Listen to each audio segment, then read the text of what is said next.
The kettle sat cooling on the hearth. In the front parlour of a small cottage at Salt Hill, a young woman knelt on the floor, one hand pressed to her stomach, the other reaching for a chair that was not close enough. The stout was still on the table, dark and half drunk, its foam broken. Outside, the evening light had gone soft over the Buckinghamshire fields. A neighbour heard the cry through the wall, thin and wrong, and set down her sewing. In the lane, a man in a long dark coat and a wide-brimmed hat walked quickly toward the railway station, not running, not once looking back. He did not yet know that above his head, along the wooden poles beside the Great Western Line, a thin copper wire was already carrying his description toward London. The quiet before the cry. I'll write chapter 1 now, keeping the welcome as the opening beat, watching the crutch word list carefully and leaving forward momentum toward chapter 2 without teasing it. Good evening and welcome back to the Bedside Historian. The night has drawn in around us, and the world outside your window has grown still. Take a breath if you can, and let your shoulders come down away from your ears. Wherever you are listening from tonight, a bedroom, a kitchen, a car parked somewhere in the rain, a train carriage half full of strangers, I hope the room around you is kind, and that the hour on your side of the night is one you can rest inside. Tell me, before we go anywhere at all, where are you tonight, and what time is it where you are? Is there frost on the pane, or is it high summer where you sit, and the window open onto crickets? I like to think of the many rooms this voice finds its way into, and the different weathers pressed against their glass. If you are new here, and you find that the sound of this drifting story suits you, please take one moment to tap the button that says subscribe, and, if you have it in you, to like the video as well. Every one of those helps the channel find another listener in another room, half asleep, looking for a voice in the dark. It is the kindest thing you can do for us, and it costs nothing at all. Now then, let us drift backward. 2 centuries away into a village in Buckinghamshire on the first day of a new year. The place we are going to is called Salt Hill. If you have ever driven the Bath Road out of London, you have passed within a stone's throw of it without knowing. In our own time it has been swallowed by Slough and by the motorway, and there is a school on part of the ground where the coaching inns once stood. But in 1845 it was still its own thing, a knot of houses at a bend of the Great Turnpike Road, with a toll gate, a post office, 2 large old inns, and rows of narrow cottages built low against the wind that ran unbroken across the Buckinghamshire flats. For more than a century, Salt Hill had lived off the coach. 6 days a week, from before dawn until deep into the night, the Bath and Bristol coaches had come rocking through, 4 and 6 horses at the pole, guards in scarlet with the mail bags at their feet, passengers stiff and cold on the outside seats. The 2 great inns, the Windmill and the Castle, had grown fat on that traffic. The kitchens had roasted joints for travellers who had 2 of the clock to eat their dinner and be back in their seats. Ostlers had run in the yards changing horses in under 3 minutes. Half the men of the village had made their living, one way or another, off the road. By the winter, our story begins in, the road was already dying. The Great Western Railway had reached the little town of Slough 5 years before, and Isambard Kingdom Brunel's engines were now flying past Salt Hill at speeds a horse could not touch. The coaches still ran, but with fewer passengers each year, and the ostlers were quieter in the yards, and the innkeepers spoke of the trains the way older men speak of any change they cannot stop. The village stood a little way back from the new line, and if you listened at the right hour, you could hear the engines whistle as they took the curve toward Maidenhead. A whistle in the fields is a strange thing when you have grown up hearing only wheels and hooves. That is where we have to begin, because the woman we are following moved into this half-changing place a little under 3 years before the day we are travelling to, and she was one of those quiet arrivals a village barely notices. Her name was Sarah Hart. She was 29 years old on the first day of 1845, and she rented one half of a pair of newly built brick cottages at the far end of a lane called, plainly enough, Bath Road. I have looked at what remains of the record of her, and I have to tell you at the start that a great deal of her is simply gone. Her parish of birth is written down in more than one place, and the entries do not agree, and I could not decide which of them she would have chosen. The two children she cared for were baptized, and the register is careful about their mother and vague about their father, in the way parish clerks were often vague when they wanted to protect a woman from more trouble than she could bear. Much of what we can say about her comes from what her neighbours told a coroner 2 days after her death, and neighbours' memories are their own kind of evidence, warm and inaccurate. Come with me to her door for a moment, because that is easier than sorting the papers. The cottage stood in a row of 5 or 6, built cheap for the widows and small households of the road. 2 rooms downstairs, 2 above, a scullery at the back, a strip of garden with a privy at the end of it, and a plum tree that would fruit in August. The front door opened straight into the parlour. There was a fireplace of black-laded iron, a rag rug in front of it, a table of pine scrubbed pale, 4 rush-seated chairs, and against one wall a horsehair sofa with the beginnings of a split along the seam. On the mantel stood a china dog, a pair of pewter candlesticks, and a Bible turned to the ribbon. Upstairs was a bedstead of iron with a straw mattress, a smaller cot for the children, a washstand with a basin and a jug of white earthenware, and a chest of drawers that held everything Sarah Hart owned in the world. In one of those drawers, folded and refolded, were 3 cotton print gowns of the kind a woman of her station would wear about the house, and a Sunday dress of black bombazine that she had bought second-hand in the Uxbridge market for 11 shillings, and had altered herself in an evening.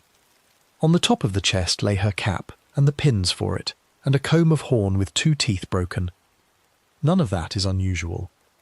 That is how the working women of the English South lived in the middle years of the century, in houses that were tidy and thin, with a coal fire that had to be nursed all day if it was not to go out, and a lamp that ran on whale oil and could be lit for perhaps 4 hours before the reservoir wanted refilling. What was unusual about Sarah Hart's household was only who paid for it, and that part had been arranged in London some years back, in a manner she had been asked never to explain to anybody. You have to sit with that for a moment, because it is the shape of her whole life at Salt Hill. She was not a widow, though the village generally believed she was. She was not married, though she wore a plain gold ring on the 3rd finger of her left hand, and answered without correcting anyone when a shopkeeper called her Mrs. She had 2 young children, a girl of about 4, and a boy who had only just come into his 2nd year, and no husband to speak of, and yet she had a regular income that arrived 4 times a year through the post, drawn on a London bank, in an envelope with no letter inside. The village knew none of the mechanics of any of this, and would not have thought it any of their business if they had. Sarah Hart was, by every account we have of her, a woman easy to like. She paid at the butcher's on the day, and never asked for credit. She spoke gently to the children. On a Sunday morning she took the girl by the hand and walked the half-mile to Upton, to the parish church there, and sat at the back where the pew rents were cheaper. She was thought pretty in a plain way. That phrase comes out of the coroner's papers, in the mouth of a neighbour named Mrs. Barrett, with hair that was more brown than fair, and grey eyes, and a manner that did not push itself forward. I want to stay with her for a moment longer, in that parlour on that afternoon, before anything begins to move.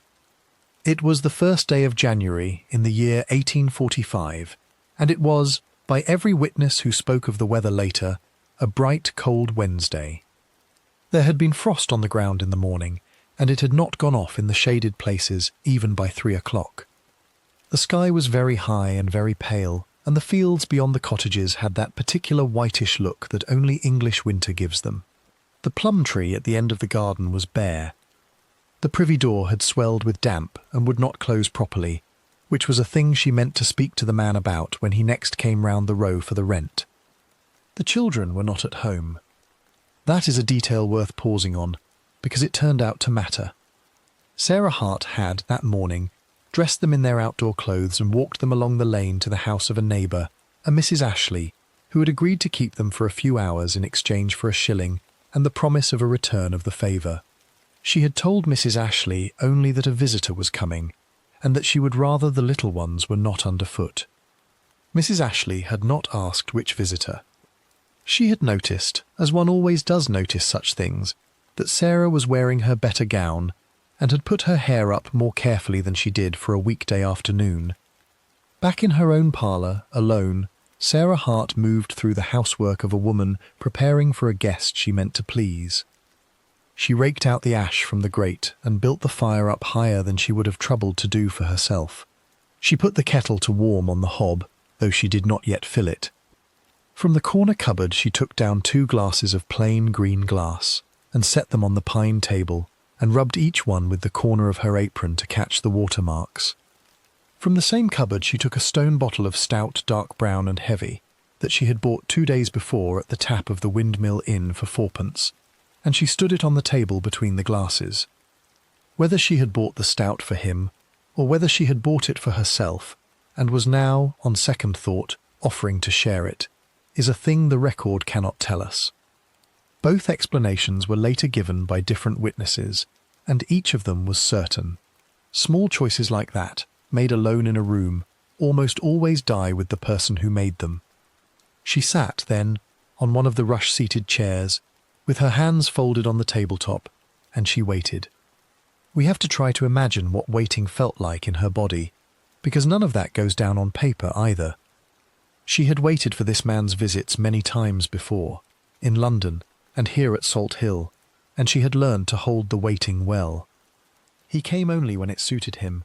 He came without warning, and often not for months at a stretch, and then a note would arrive by the postboy, and she would have 3 days to make herself and the cottage ready. His visits were the whole architecture of her year. The quarterly bank draft that fed her and clothed her children was the shadow he cast between them. And still, on that first day of the new year, with the fire built up and the stout on the table and the glasses set, she must have been aware, as any woman in her position would have been, that the arrangement was changing under her feet. He had been colder in his last letter. There had been a second wife for 3 years now, and children by that wife, and a house in Berkhamsted, and a chemist's shop that was doing well, and a pew in the meeting house. She herself had begun to write to him more directly than before, asking for a little more, asking for the arrears he had missed, asking, most awkwardly of all, that he not leave the 2 children so entirely without a name. Whether she had said any of that in the letter that had brought him here today, no one can now be sure. The letter, if there was one, was never found. But something had brought him. She was expecting him. The glasses were out. Outside, on the Bath Road, the light was beginning to thin. A carrier's cart passed with its bell going, on its way east toward Colnbrook, and its wheels rang on the frozen ruts. A rook called once from the elms behind the cottages. Away to the north, from the direction of the station at Slough, a whistle went up as an engine took on water at the tank. It was the ordinary music of a winter afternoon in a village that was neither one thing nor the other any longer, neither wholly of the road nor yet of the railway. And here we have to leave her, for a moment, sitting at that scrubbed pine table with her hands folded and the fire drawing well and the stout untouched between the 2 green glasses, because the man she was waiting for did not come out of nowhere. Before we hear his tread on the frozen lane, we have to walk back with him, all the way to Berkhamsted, and then further back than that, and see who it was, exactly, that Sarah Hart had opened her door to for so many years. A man of 2 coats. We leave her at her table for a moment, and we walk out into that same fading afternoon, and we take the road the other way, east through Colnbrook, and then north, 30 miles across the winter fields, up into the beach country of Hertfordshire, to a market town called Berkhamsted, where the man she was waiting for kept a house and a shop, and a name he had spent 30 years teaching the world to respect. Berkhamsted in 1845 was a long single street of a place, a mile of red brick and old flint, laid along the line of an even older Roman way. It had a ruined castle at one end, the earthworks green and grazed by sheep, and a great grey church of the 14th century in the middle, and a canal running the length of it behind the back gardens, the barges going up and down with coal and hay and lime. The railway had reached the town in 1838, on the new London and Birmingham line, and the station sat below the road on the west side, its brick arches echoing when the goods trains came through at night. Halfway along the high street, on the north side, close by the market house, stood the shop of John Tawell, chemist and druggist. It was a plain shop front, painted a dark bottle green, with 2 bow windows either side of a black-panelled door, and in each window a row of the tall glass carboys that told any passer on any English street what business was inside. One carboy full of red water, one of blue, one of a deep amber like held sunlight. Above the door, in gilt letters on a black board, ran the words J. Tawell, chemist and druggist, and beneath them, smaller, by appointment. Whose appointment, exactly, the sign did not say. It did not need to. The look was the thing. Inside, the shop was mahogany from floor to ceiling. There was a long counter of it, waxed to a soft shine, with a set of brass scales at one end and a marble mortar at the other. Behind the counter, from the floorboards to the plastered ceiling, ran rows of drawers in the same dark wood, each with its own oval label of white porcelain, painted in a fine hand in black, floor.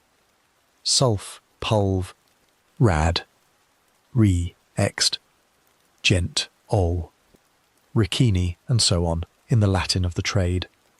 Above the drawers, on the higher shelves, stood the great blue and green shop rounds, stoppered in cut glass, with their gilt paper labels AQ, chloroformi, sp, ammon, arum, tinct, opie, and, on a top shelf behind a brass rail, a bottle labelled AC, hydrocyan, dill, which was Scheele's prussic acid, in the diluted form the pharmacopoeia allowed a chemist to keep on hand for coughs and stomach cramps.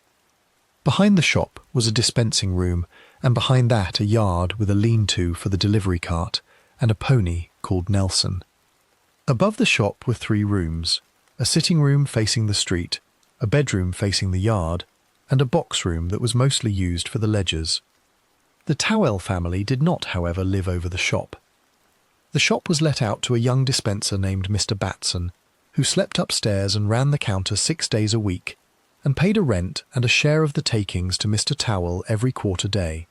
The Tawells themselves lived a short walk off, in a red brick villa standing back from the road behind an iron railing and a low hedge of clipped box. It had a garden of perhaps 1/3 of an acre, with fruit trees espaliered against a south wall, and a stable at the back with a chestnut mare in it. Inside there were 4 bedrooms and a nursery, a drawing room with a marble mantelpiece, a dining room papered in a dark green pattern of leaves, and a scullery with its own copper for the wash. There was a maid of all work called Anne, and a nursemaid for the children, and a boy from the village who came in 3 mornings a week to clean the boots and see to the fires. That, then, is the outward shape of him. A shop on the high street with his name in gilt on the fascia. A comfortable house at the better end of town. A wife, a nursery, a stable, a Sunday coat. If you had stopped anyone in Berkhamsted in the first days of that January and asked them who Mr. Tawell was, they would have told you at once. He was the Quaker who kept the chemists. He was a friend of the poor and a governor of the almshouse. He had given 10 guineas toward the new schoolroom. He was thought, on the whole, to be a very good sort of man. You have to understand how a friend was dressed in that year, because the coat was doing much of the work of that reputation. John Tawell was a member of the Society of Friends, the Quakers, and he wore, on all public occasions and most private ones, what was then called plain dress. That meant a long-tailed coat of good dark cloth, cut without lapels and buttoned high at the throat. It meant a waistcoat of the same colour with no watch chain hanging out of it. It meant knee breeches or in cold weather trousers of grey drab. It meant black shoes with buckles of dull steel. And it meant above all the hat, a broad-brimmed beaver of a soft brown black, worn indoors as well as out, taken off only in the presence of a woman in her own house, or before a magistrate, and never at any point removed as a sign of deference to any earthly rank at all. In an English town in 1845, that hat was as good as a certificate. A man in that hat did not lie, did not swear an oath, did not drink to excess, did not gamble, did not brawl. He might do all of those things in private, and some Quakers did, but the coat and the hat carried 100 years of trust from strangers into every room he walked into. John Tawell knew this. He had bought his first hat like it in the port of Sydney, and he had never taken it off since. The wife he had married into this life was called Sarah, as well, Sarah Cutforth as she had been born, a Quaker of good standing herself, the widow of a matron of the Friends' School at Croydon.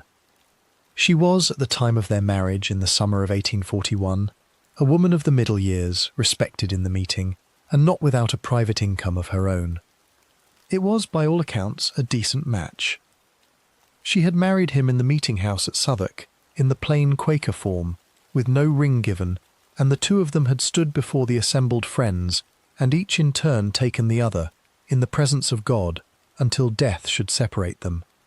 There is no reason at all to think, from anything either of them ever wrote, that she did not believe every word of what she was told about him on that day. They had 2 children, a boy and a girl, both very young. I have seen the boy given at 3 years old at the time of the trial, and the girl a good deal under 2, and I would trust those ages within a year either way. The nursery at their house was papered in a pattern of yellow flowers, and there was a rocking horse in the corner that had been sent up by rail from a maker in London, and a set of alphabet blocks in a wooden tray. In the evenings, when the shop was shut and the accounts were done, John Tawell would sit in the drawing-room with the boy on his knee and read aloud from a book of natural history, showing him the plates of birds and beasts, naming each in turn. Hold that picture, because it is a real one. It is not a mask painted on afterwards. He was, at his own hearth, a fond father. His neighbours said so, his wife said so, the servants said so, and the children themselves, the ones old enough to remember him, carried that memory of him into the rest of their lives. Whatever else he was, and we are about to see what else he was, that part was not a lie. On Sunday mornings the whole household walked together the short distance to the Friends' meeting house at the far end of the town, a building of red brick with round-headed windows, and a burial ground behind it planted with yew. Inside there was no altar, no pulpit, no image of any kind. There were only the raised benches for the elders along the end wall, and the benches for the rest of the meeting, and a long clock on the side wall that ticked into the silence. The friends sat in that silence for an hour and more, waiting on the spirit to move any of them to speak. Sometimes no one spoke at all, and the meeting rose in the same hush in which it had begun, and shook hands and went home. John Tawell was not a preaching friend. He rarely stood in meeting, but he was punctual and grave, and he sat with his hat on his knee and his eyes closed, and it was noticed and spoken well of. He was noticed in other ways too. He was, in Berkhamsted terms, a wealthy man. He had not made his money in the town, and this was known but not much probed. He was said to have been in the drug trade in Sydney, in New South Wales, and to have come home some years back with capital enough to set himself up as a gentleman. That was a common enough story. Australia, in those years, had begun to send back its successes as well as swallow its criminals, and a man with a few £1,000s and a straight coat could be absorbed into an English county town without much awkward questioning about how the money had first been come by. He held the leases on 2 houses in the town and shares in the gasworks, and was known to lend, on private note, to farmers wanting to buy in a field. He never pressed a debtor hard. He was, in that sense too, thought a decent man. Hear the whole of this in the round, because it explains what came next. He was not a hypocrite in the ordinary sense. He was not a man playing a part he did not, in half his own mind, mean. He genuinely wished to be the man his neighbours saw. He had built that man carefully, over 30 years, out of the wreckage of a first life that had once come within a rope's length of ending in front of a London crowd. And the coat and the hat and the meeting and the shop and the wife and the nursery were not the disguise of the man he was. They were the man he wished, with all the will he had, to have become. But he had left one loose thread. He had left it in London, and then he had moved it out along the Bath Road and set it up in a rented cottage at Salt Hill, and paid it a quarterly allowance drawn on a London bank. On the afternoon we have just come from, that loose thread was sitting alone at a scrubbed pine table with 2 green glasses and a bottle of stout, and it was expecting him. I will tell you one thing more, because it goes to how careful he was. he did not travel to see her in the plain coat. He kept, in a wardrobe in the box room over the shop, a second outfit, a long dark greatcoat of a common town cut, a black stock, a low-crowned hat rather than the broad Quaker brim, and a pair of ordinary boots. When he set out for London, he told his wife he was going up on business, on the 11 o'clock train from Berkhamsted Station, and he was. But he called at the shop first, and went upstairs, and came down in the other coat and the other hat, and it was in that second dress that he crossed the platform and took his seat in the second-class carriage, and it was in that second dress that he would step off, later that day, at the Slough end of the Great Western Line. 2 coats, then. 2 hats. 2 households. 2 women, each of whom knew a version of him she could name in one breath, and neither of whom, on that first afternoon of the new year, knew that the other existed at all. And behind the 2 coats, older than either of them, and older than the shop, and older than the Berkhamsted villa, and older even than Sarah Hart herself, was a third life. It was the life the 2 coats had been sewn to hide. It had begun with an ordinary enough boy in an ordinary enough Norfolk village more than 60 years before, and it had passed through the drapery counters of London, and through a bank clerk's window in the market town of Uxbridge, and, one grey morning in the winter of 1814, through the condemned cell at Newgate Jail, from which he had come very close indeed to being carried out feet first. That morning was where the whole shape of the man had first been cast. Any true account of him has to begin there, in the cold before the drop. The convict's long return. We have to leave the villa at Berkhamsted for a moment, and go back further than the meeting-house, further than the shop, further than the coat and the hat. We have to go back to a stone cell inside the walls of Newgate Gaol, on a morning in March of 1814, where a man of 30 was sitting on a plank bed and waiting to be hanged. His name, at that time, was already John Tawell. He had grown into the name and would keep it all his life, though there is one entry in a Norfolk register that has it as Tavell with a V, and another as Tewell, and the parish clerk of the year he was baptised was, in the opinion of everyone who has looked at that register, not the finest scribe the county ever produced.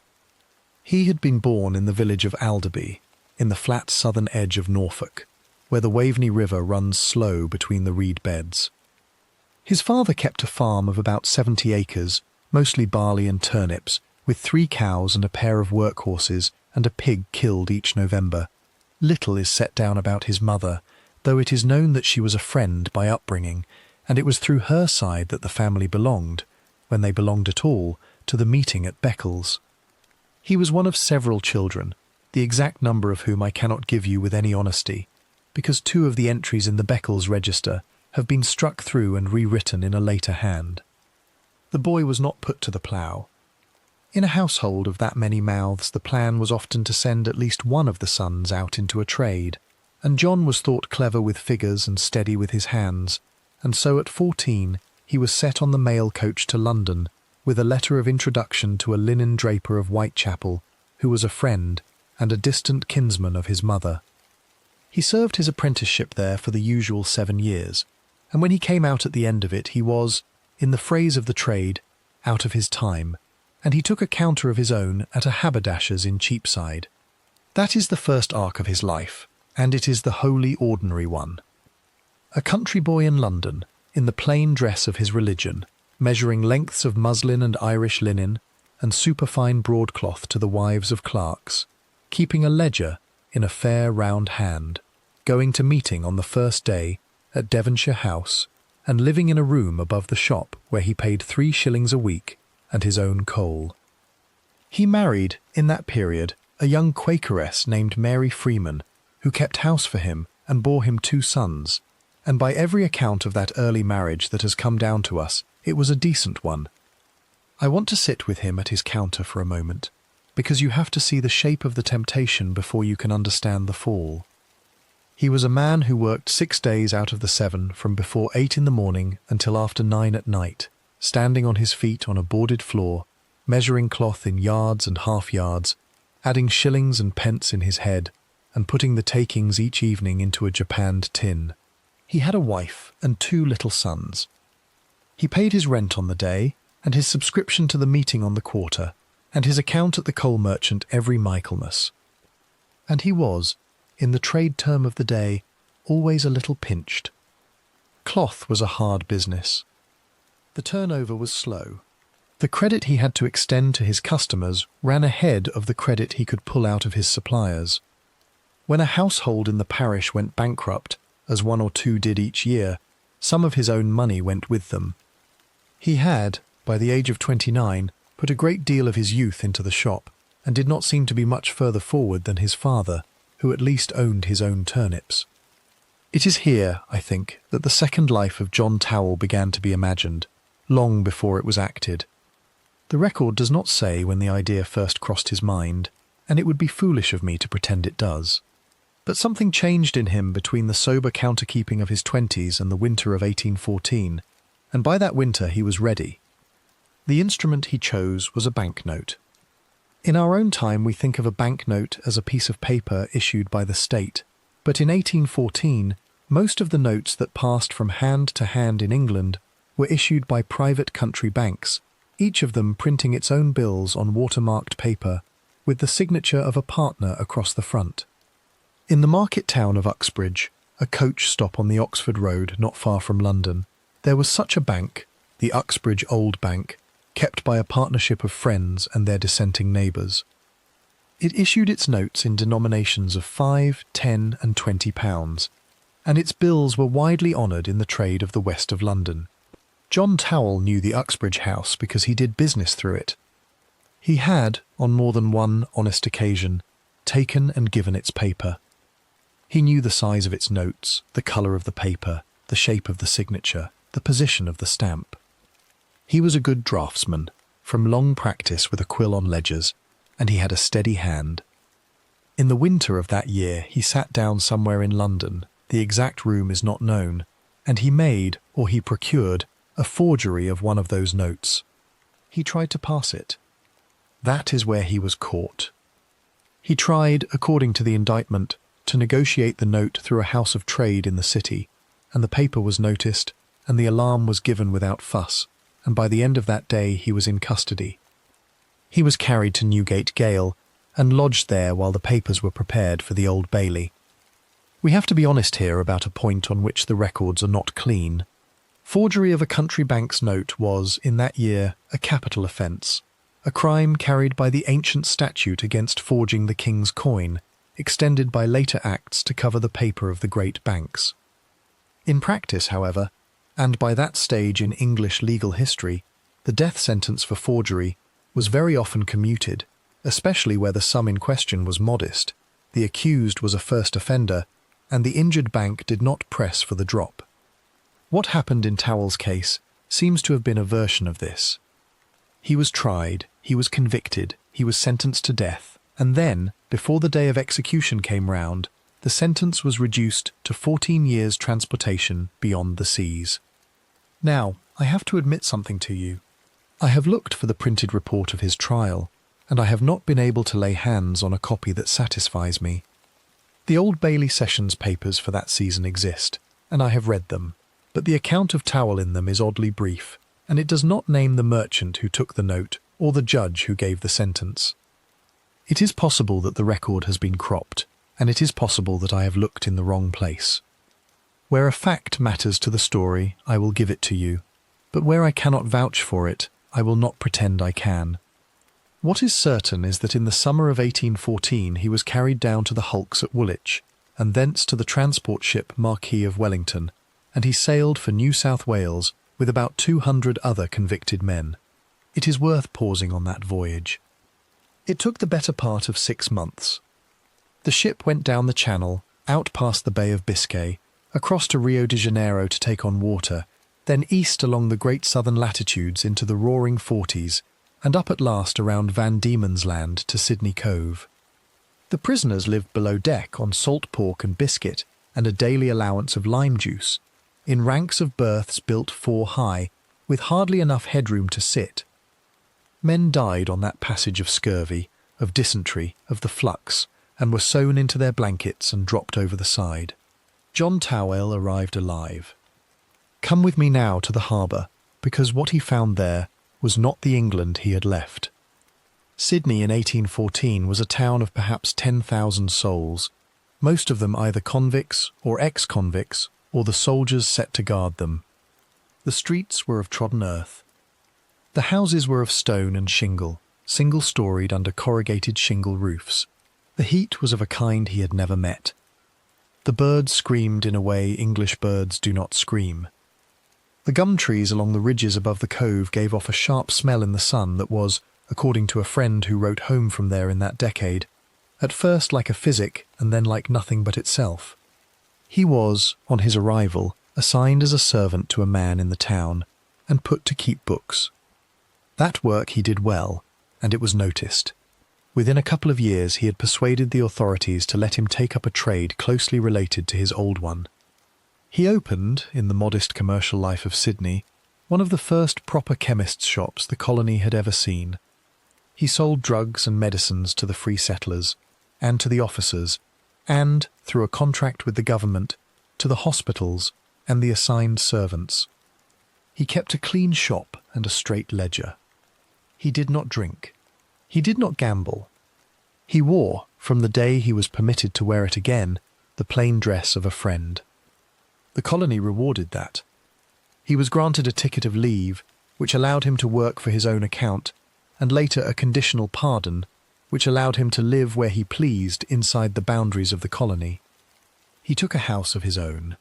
He wrote to Mary in London, and after some years she came out to him with the two boys, and they lived together in Sydney in a manner that was, by all accounts, respectable and prosperous. He gave freely to the meeting there, few as its members were. He gave to the building of a school. When yellow fever came through the port in one bad season, he gave without asking his name to be attached to the gift. By the end of the 1820s he was, on paper, a wealthy man. He had shares in shipping. He had houses. He had capital enough to think of coming home. I have to tell you honestly that the shape of his return to England is not as clean in the record as the shape of his going out. He came back at least once in that decade, and possibly twice, and the exact years are given differently in different sources. What is not in dispute is that by the middle of the 1830s he was settling his affairs to leave the colony for good, and that by the end of that decade he was living in England again, no longer a convict of any status, but a private gentleman with a passable fortune and a well-brushed coat. Mary, the wife of his first life, did not long outlive that return. She died in London in the summer of 1838, of an illness the death certificate calls consumption, and he buried her in a friend's ground and went into mourning of the plain Quaker sort, and read the letters of condolence in the room above his lodgings, and answered them in the same fair round hand he had used at the linen counter more than 30 years before. 3 years after that he married Sarah Cutforth of Southwark, and settled with her at Berkhamsted, and set up the shop we walked into at the start of the last chapter, and the villa, and the nursery, and the pew, and the second family. You see then what he had done. He had taken a young man's fall, and he had spent the whole of his adult life climbing back out of it. He had crossed the world twice. He had learned a trade, and then a second trade, and then a third. He had turned himself, by patience and by will, and by the coat that hid all previous coats, from a convict on a transport into a friend on a bench. And there was, still, in that whole architecture, one door he had never quite been able to close, a young woman in service, in the London house of his second life. 2 children whose father could never be seen with them. A cottage on the Bath Road, and an annuity paid 4 times a year on a London bank. He had, by the winter we are travelling toward, been climbing away from her for as long as he had been climbing away from Newgate. The train from Berkhamsted was already whistling on its platform. Sarah, in service. We have to leave him on that Berkhamsted platform for a little while, with the ticket in his hand and the second hat pulled low, and go back further in his life again, and further in hers too, to the summer of 1840, and to a tall, thin house on a curved street in the north of London, where a young woman was climbing the area steps with a basket of coals on her hip, and had not yet heard the name John Tawell spoken aloud. Her name at that time was Sarah Hart, She was, in the reckoning of that year, about 21. She had been born in the Buckinghamshire village of Borstal in the last year of the reign of George III, and had come up to London in service when she was 17, along the same road so many country girls came up in that decade, riding on the outside of the Aylesbury coach with a bundle done up in a shawl, and a paper of bread and cheese from her mother, and the shillings her father had put into her hand at the door, counted twice on the way. The record of her early life is thin. The Borstal register gives her christening, and gives the names of her parents, a labourer and a labourer's wife, and after that she goes quiet for a decade, as country girls do who cannot yet write their own name. She came into the Tawell household in the summer of 1840, and it was already, by then, a Tawell household in the plural sense. There was John Tawell himself, a widower still in the second year of his mourning for Mary, living then in lodgings in the parish of St. Marylebone. There was his elder son, grown and gone to his own trade in the north. There was his younger son, still in London and still an occasional visitor at his father's rooms. And there was a housekeeper of some years' standing, a Mrs. Bolton, who kept the accounts of the kitchen and hired and paid the girls beneath her. Sarah was hired as a maid of all work.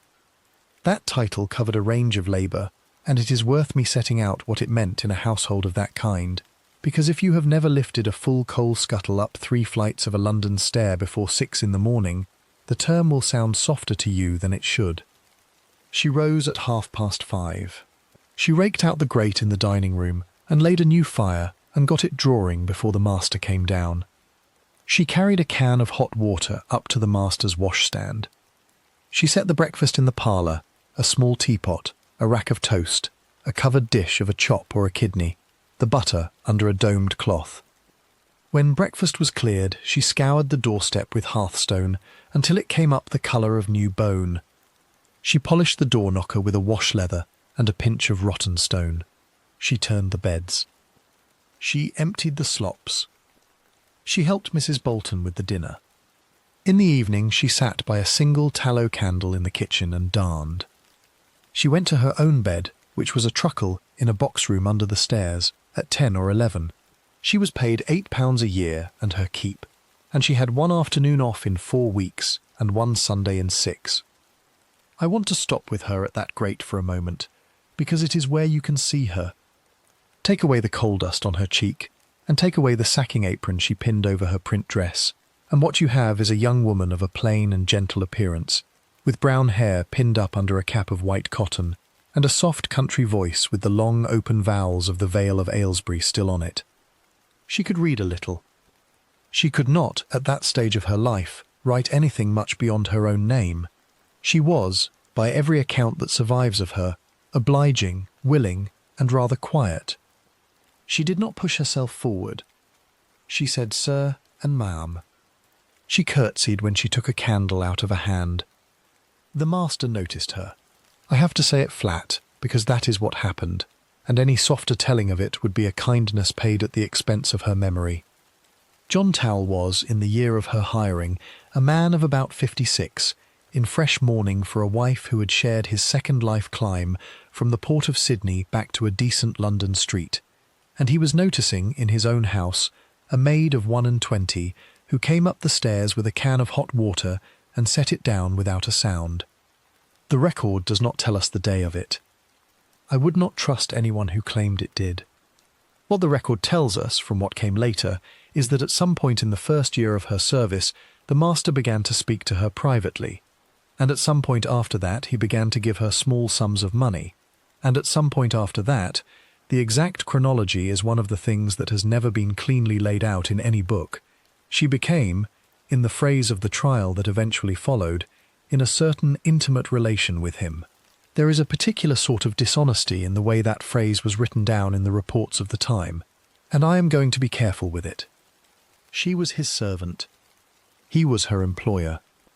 He was in his 50s, and she was in her 20s. She had no other place to go if she gave the place up, and he knew that. He was a friend in the meeting house at Devonshire House, on the first day of every week, and he was the man in whose parlour she set the fire an hour before dawn. I am not going to call what began between them under that roof a courtship, and I am not going to call it a love affair, because the record does not give me the right to call it either. I will tell you what I can tell you. She did not run from the house. She did not, at any point that anyone recorded, go to Mrs. Bolton and ask to be given her wages and let go. Whatever she felt for him, and something, at least on her side, must have been felt, because a person cannot go on for years in that arrangement without some feeling of some kind. She made the choice, insofar as a girl in her position could be said to make choices, to stay. We have to leave the London house for a moment and follow her private life sideways into the streets of the parish, because in the autumn of 1841 it became evident, in the way these things always did in the end, that she was with child. She was, by then, no longer sleeping in the box-room under the stairs. Mrs. Bolton had been let go, quietly and with a pension, in the spring of that year, and the running of the small household had been rearranged. Sarah had been moved to lodgings a short walk away, in a back street of a respectable but modest parish, where a widow woman took in 1 or 2 boarders and asked no questions of a lodger who paid her rent on the day. The child, a boy, was born in the winter of 1841, in that lodging, attended by a midwife whose name I have seen given in 2 different sources, and which I will not, on that ground, put into your ear as if it were certain. He was baptized, and this is a small thing but not a nothing, under the surname Hart. He was Sarah's, on paper, and he was hers, in the eyes of the parish, and the space on the register where a father's name would have gone was left blank. That blank, in the London registers of that year, was not unusual. It did not carry of itself any legal shame. It only meant that no man had come forward at the font to claim the child as his own. I want you to hold, alongside that blank, the fact that John Tawell had, in the same season, married for the 2nd time. Sarah Cutforth of Southwark had become his wife in the plain Quaker form in the summer of 1841, and by the winter of that year, when the boy in the lodgings was drawing his first breath, the second Mrs. Tawell was already keeping house for him in the villa at Berkhamsted, and did not know that Sarah Hart existed at all. 2 households, then, running side by side from the very beginning, and one of them not knowing about the other. The Berkhamsted wife knew about a widower with 2 grown sons and a fortune from the drug trade in Sydney. The London servant knew about a lonely man in mourning who visited her lodging in the evenings by a back way, wearing the 2nd coat and the 2nd hat, and left before daylight. Neither of them, as far as any surviving letter or later testimony has shown, knew about the other. A 2nd child came in the following year and a half, a little girl, and she was baptized in the same way, in the same blank fashion, under the same name of Hart. That gave Sarah, by the middle of the 1840s, 2 small children in a set of rented rooms in London, and no husband, and no wages of her own, and one man in the world who could keep them all fed. She was, by then, entirely inside a private arrangement that had, on his side, a name, kept woman, and on her side, no clean name at all. I have to speak about the money for a moment, because it is what held the arrangement in place. He paid her an allowance. The trial reports later put it at somewhere between £50 and £100 a year, drawn quarterly on a London bank, which in the year we are speaking of was a sum a skilled workman might just about earn in 12 months of labour, and which, for a lone woman with 2 small children and a modest lodging, was enough to live on without any grinding fear. He paid in addition the rent. He paid for the coals in the winter. He paid the small doctor's bills when the children caught a cough. He sent, from Berkhamsted, packets of tea and a piece of muslin now and then, and a pair of boots for the boy when the boy's feet grew out of the last ones. He was not, in that sense, a father who abandoned his children. He was a father who paid. But he did not come. Not often. His visits to London had to be fitted around the shop, and around the 2nd Mrs. Tawell, and around the Sunday meeting, and around the appearance in Berkhamsted of a friend at his own hearth. He came up on the train, in the 2nd coat, and he stayed a night, and he went back. Whole months went by, at times, in which Sarah did not see him at all. You have to imagine, for a moment, the shape of her days in that stretch.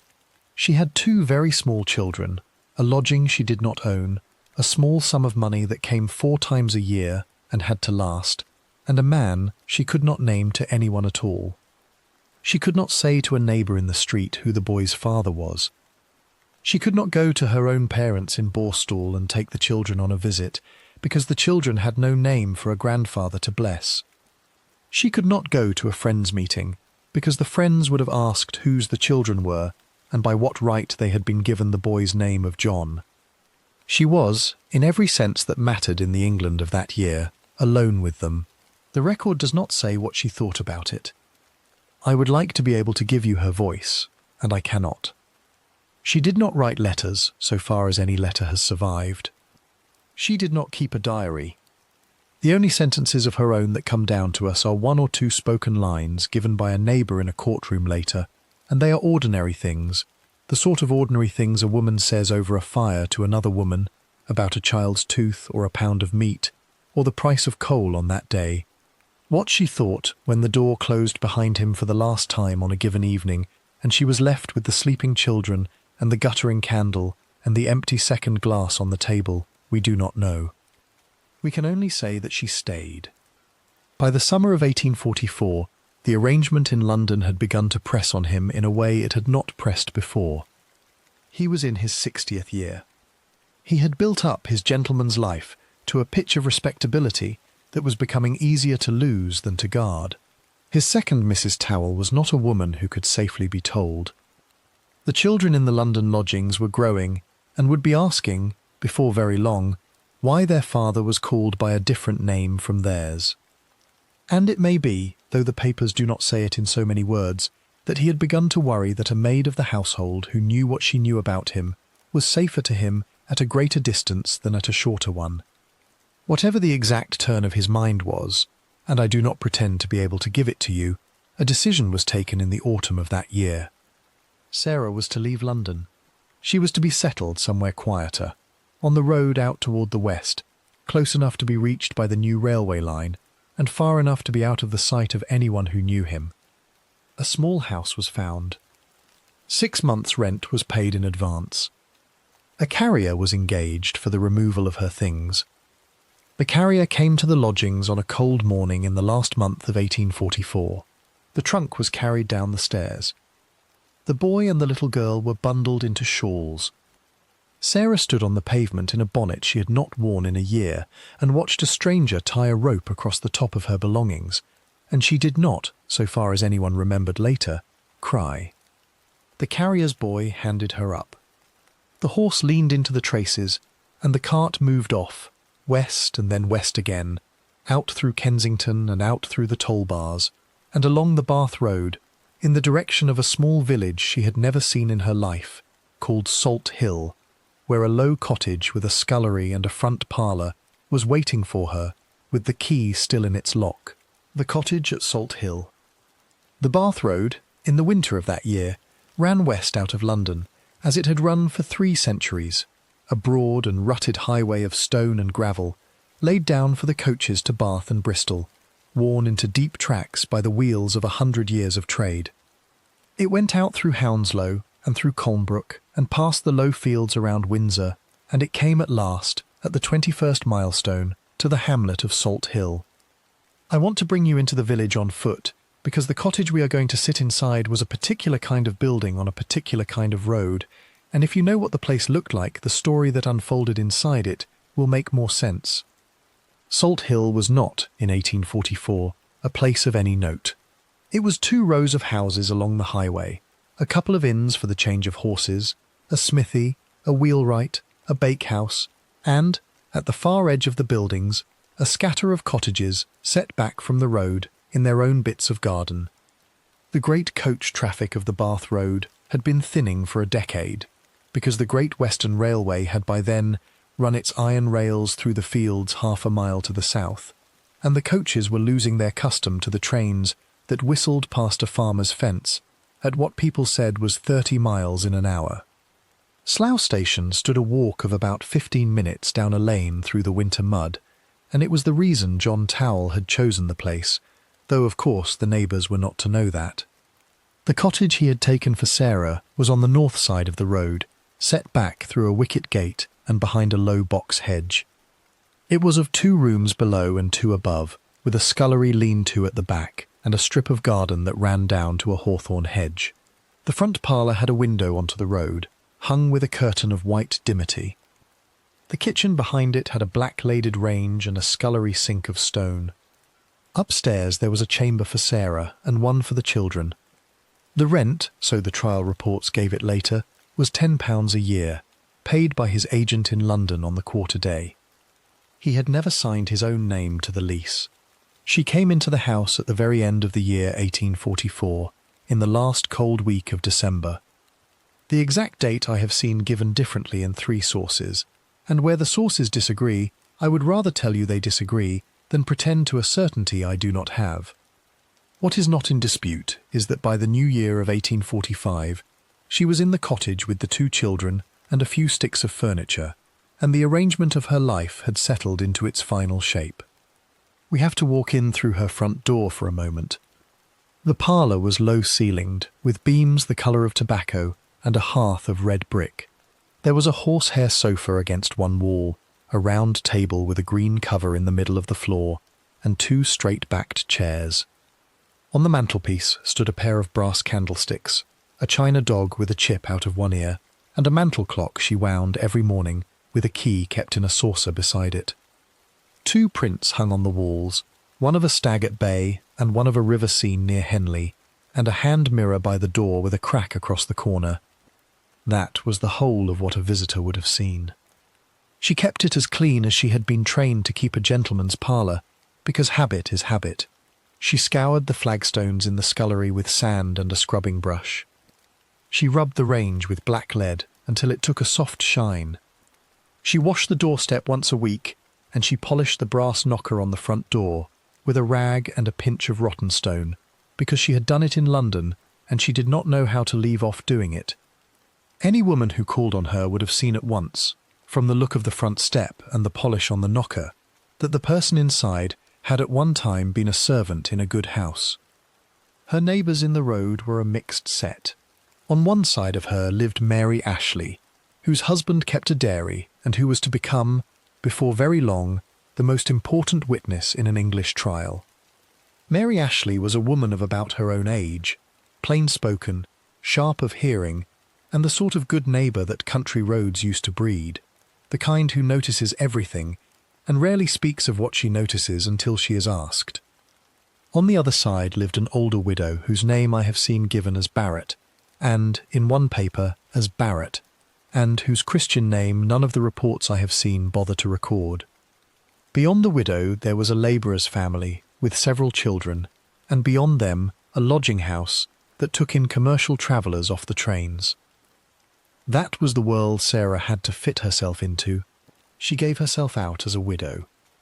That is a thing I have to say plainly, because it is the shape her life took in the village, and it is the shape the neighbours believed.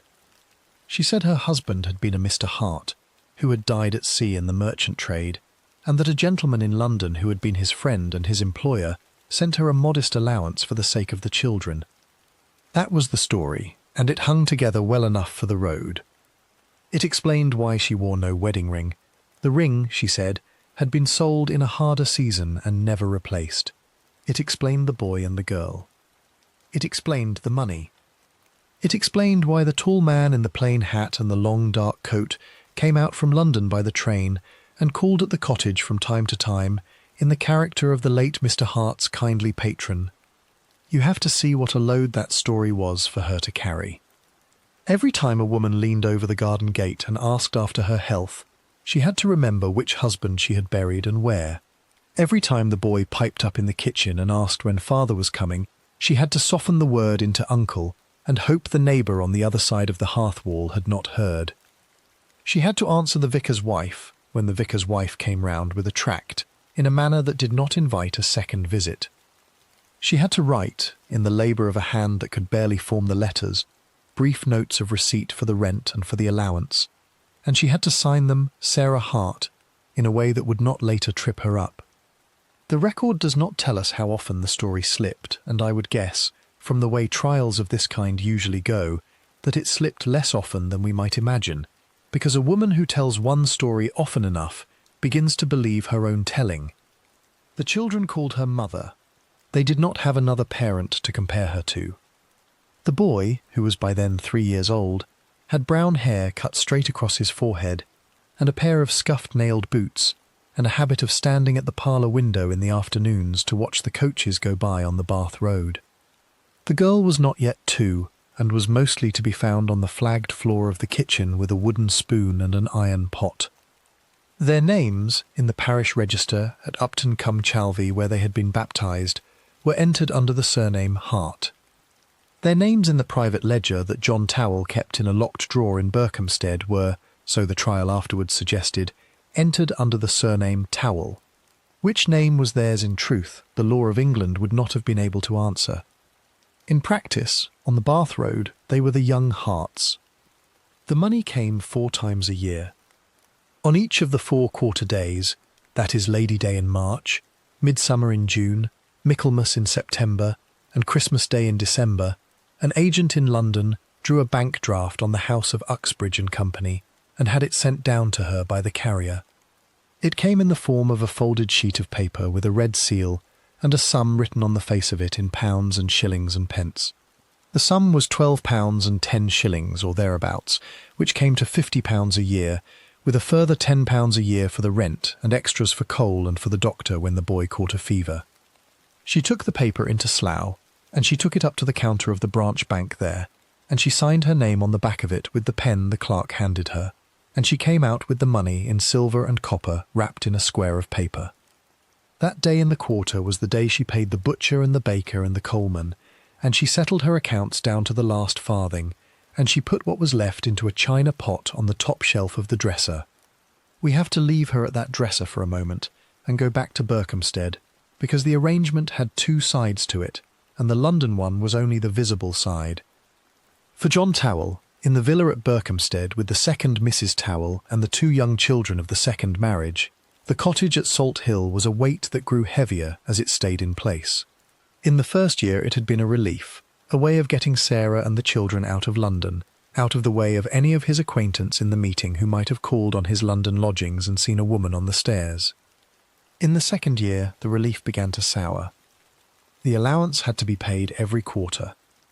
The rent had to be paid every quarter.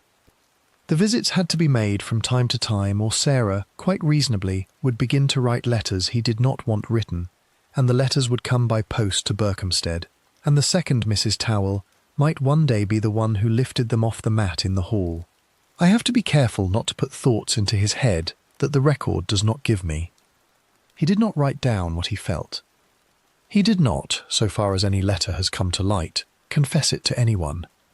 But you can read the shape of a man's worry from the shape of what he does, and the shape of what he did in the autumn and winter of 1844 is the shape of a man beginning to think of ending a thing rather than tending it. He came out to Salt Hill in the character of the Mr. Hart family friend on perhaps 6 or 8 occasions across the first year of the cottage. He came by the 11 o'clock train from Paddington to Slough, and he walked up the lane through the fields, and he came in at the wicket gate in the box hedge, and he sat for an hour or 2 in the parlour, and he took a glass of stout from the jug she had sent the boy for, and he left before the last train of the evening. He did not stay the night. He did not bring gifts for the children beyond a paper of gingerbread now and then. He did not, in Mary Ashley's later account, look either fond or unfond when he came and when he went. He looked, she said, like a man on business. The neighbours understood him to be the patron. They saw his hat over the hedge as he came up the lane, and they saw his hat over the hedge again as he went back down, and they did not think it strange, because gentlemen of a certain kind did indeed keep an eye on the widows of the men they had once employed. It was, in the code of that road, a perfectly respectable relation. A widow with 2 young children could not have been kept alive in that cottage on nothing at all, and the arrival of a well-dressed man of business 4 times a year, or 6, was to Mary Ashley's eye no more remarkable than the arrival of the carrier with the quarterly draft. But something in him was tightening. I cannot tell you exactly when it began. I would guess, from what came later, that it began in the autumn of 1844, in the same weeks in which he was arranging for the removal of Sarah from her London lodging and for the taking of the cottage on the Bath Road. He had thought, perhaps, that putting distance between the two households would ease the arrangement. What he found was that the arrangement did not ease. It only spread across a wider map. The second Mrs. Tawell, in Berkhamsted, was beginning to wonder aloud why her husband went up to town so often on unspecified business. The bank at Uxbridge and Company was beginning to ask, in the polite way of a country house, whether the standing quarterly draft for the sum of £12 and 10 shillings was to be continued indefinitely or was to be given a term. The rent on the cottage would fall due again at Lady Day. A letter from Sarah had reached him at Berkhamsted, and had come very near indeed to being opened by the wrong hand. By the end of the year he had begun, in a manner that no one who knew him afterwards could quite believe of him, to think of a chemist's counter he had called at once or twice on business in the City of London, and of a particular brown glass bottle that was kept on a high shelf behind that counter, and of a poison book bound in half-calf that lay on the desk beside it. What was moving in his mind in those last cold days of 1844 is something I would not presume to give you in his own voice, because he never gave it in his own voice himself. What I can tell you is that by the very last morning of December he had settled on a plan, and by the first days of the new year he was on a train up to town, and by the middle of the morning of that day he was standing on the pavement of Bishopsgate Street, looking through a shop window at rows of neatly labelled jars, and the door of the shop, when he pushed it open, rang a brass bell above his head. Prussic acid, bought at a counter. We leave him at the front door of the villa in Berkhamsted for a moment, the second Mrs. Tawell in the hall behind him with a duster over one arm, asking, without much heat, whether he would be back for his supper, and he answering that he would try, but that his business in town might run into the evening, and lifting his umbrella from the stand as he went, and we take the train down with him instead.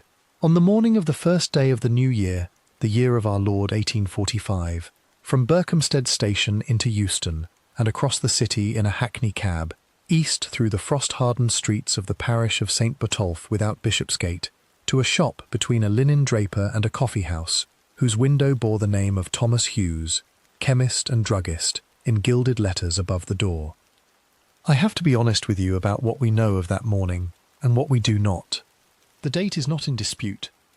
It was the 1st of January of that year, a Wednesday, and the winter sun was up over the roofs of the city by the time he stepped down from the cab. The hour is a little less certain.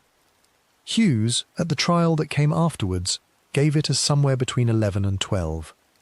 His assistant, a young man named Henry Barrett, gave it as nearer to noon. The two accounts sit close enough together that I will not try to sharpen them, because on the point that came to matter, the point of who walked through the door, and how he looked, and what he asked for, the two men agreed. He came in on his own. He wore the long dark coat and the broad-brimmed hat of a friend. He did not, to either of them, look like a man in any trouble. I want to bring you into the shop before I bring him in, because the shop is now a thing entirely gone, and if you have never stood inside a London chemist's premises of the 17 or 1800s, the true old sort, before the plate glass and the paint of the 1880s, you may not have in your ear what he heard when the brass bell over the door rang out. The shop of Thomas Hughes ran back from the pavement about 30 feet and rose to a ceiling of about 12. The walls on either side were fitted from floor to cornice with shelves of dark mahogany. On the shelves stood the great show globes and jars, in which chemists of that generation still kept up the old tradition of coloured water for the eye, vessels of ruby red, of cobalt blue, of chartreuse and amber, lit from behind by the winter light through the windows. Below them, on the working shelves, ran ranks of smaller jars, in brown glass and in blue, each with its label lettered by hand, in black upon a strip of gilt-edged paper. Some of the labels were in English: laudanum, ipecacuanha, calomel, blue pill, magnesia. Others were in a plain kitchen Latin: pulv, ray, tinct, opii, acid, hydrocyan, dill. The floor was of scrubbed pine boards, sanded once a week. At the far end, a counter ran across the room, of dark oak, with a set of brass scales at one end and a book of receipts at the other. Behind the counter, in a narrow alcove, hung a curtain of green baize that shut off the back workroom, where the mortar and pestle and the copper still lived. The air of the whole shop carried a scent that any older Londoner will still remember from a childhood errand, a compound of dried orange peel, of oil of cloves, of laudanum, of beeswax, and of that fine chalky dust that hung over every counter where powders had been weighed out for 100 years. Thomas Hughes himself stood behind the counter. He was a man of some years, upright, in a black waistcoat and a linen apron, with grey side whiskers and steel-rimmed spectacles pushed up onto his forehead. Henry Barrett, the assistant, was sorting bottles at the back. A woman in a bonnet had just left the shop with a paper of powders for a child's cough. The doorbell rang for the second time in 5 minutes, and a gentleman in a friend's hat came in. He asked, in a voice that Hughes at trial described as steady and unhurried, for 2 drachms of Scheele's prussic acid. I need to stop for a moment and put into your ear what he had just asked for, because the words have gone out of ordinary English, and what they meant to a chemist of that year is not now widely known.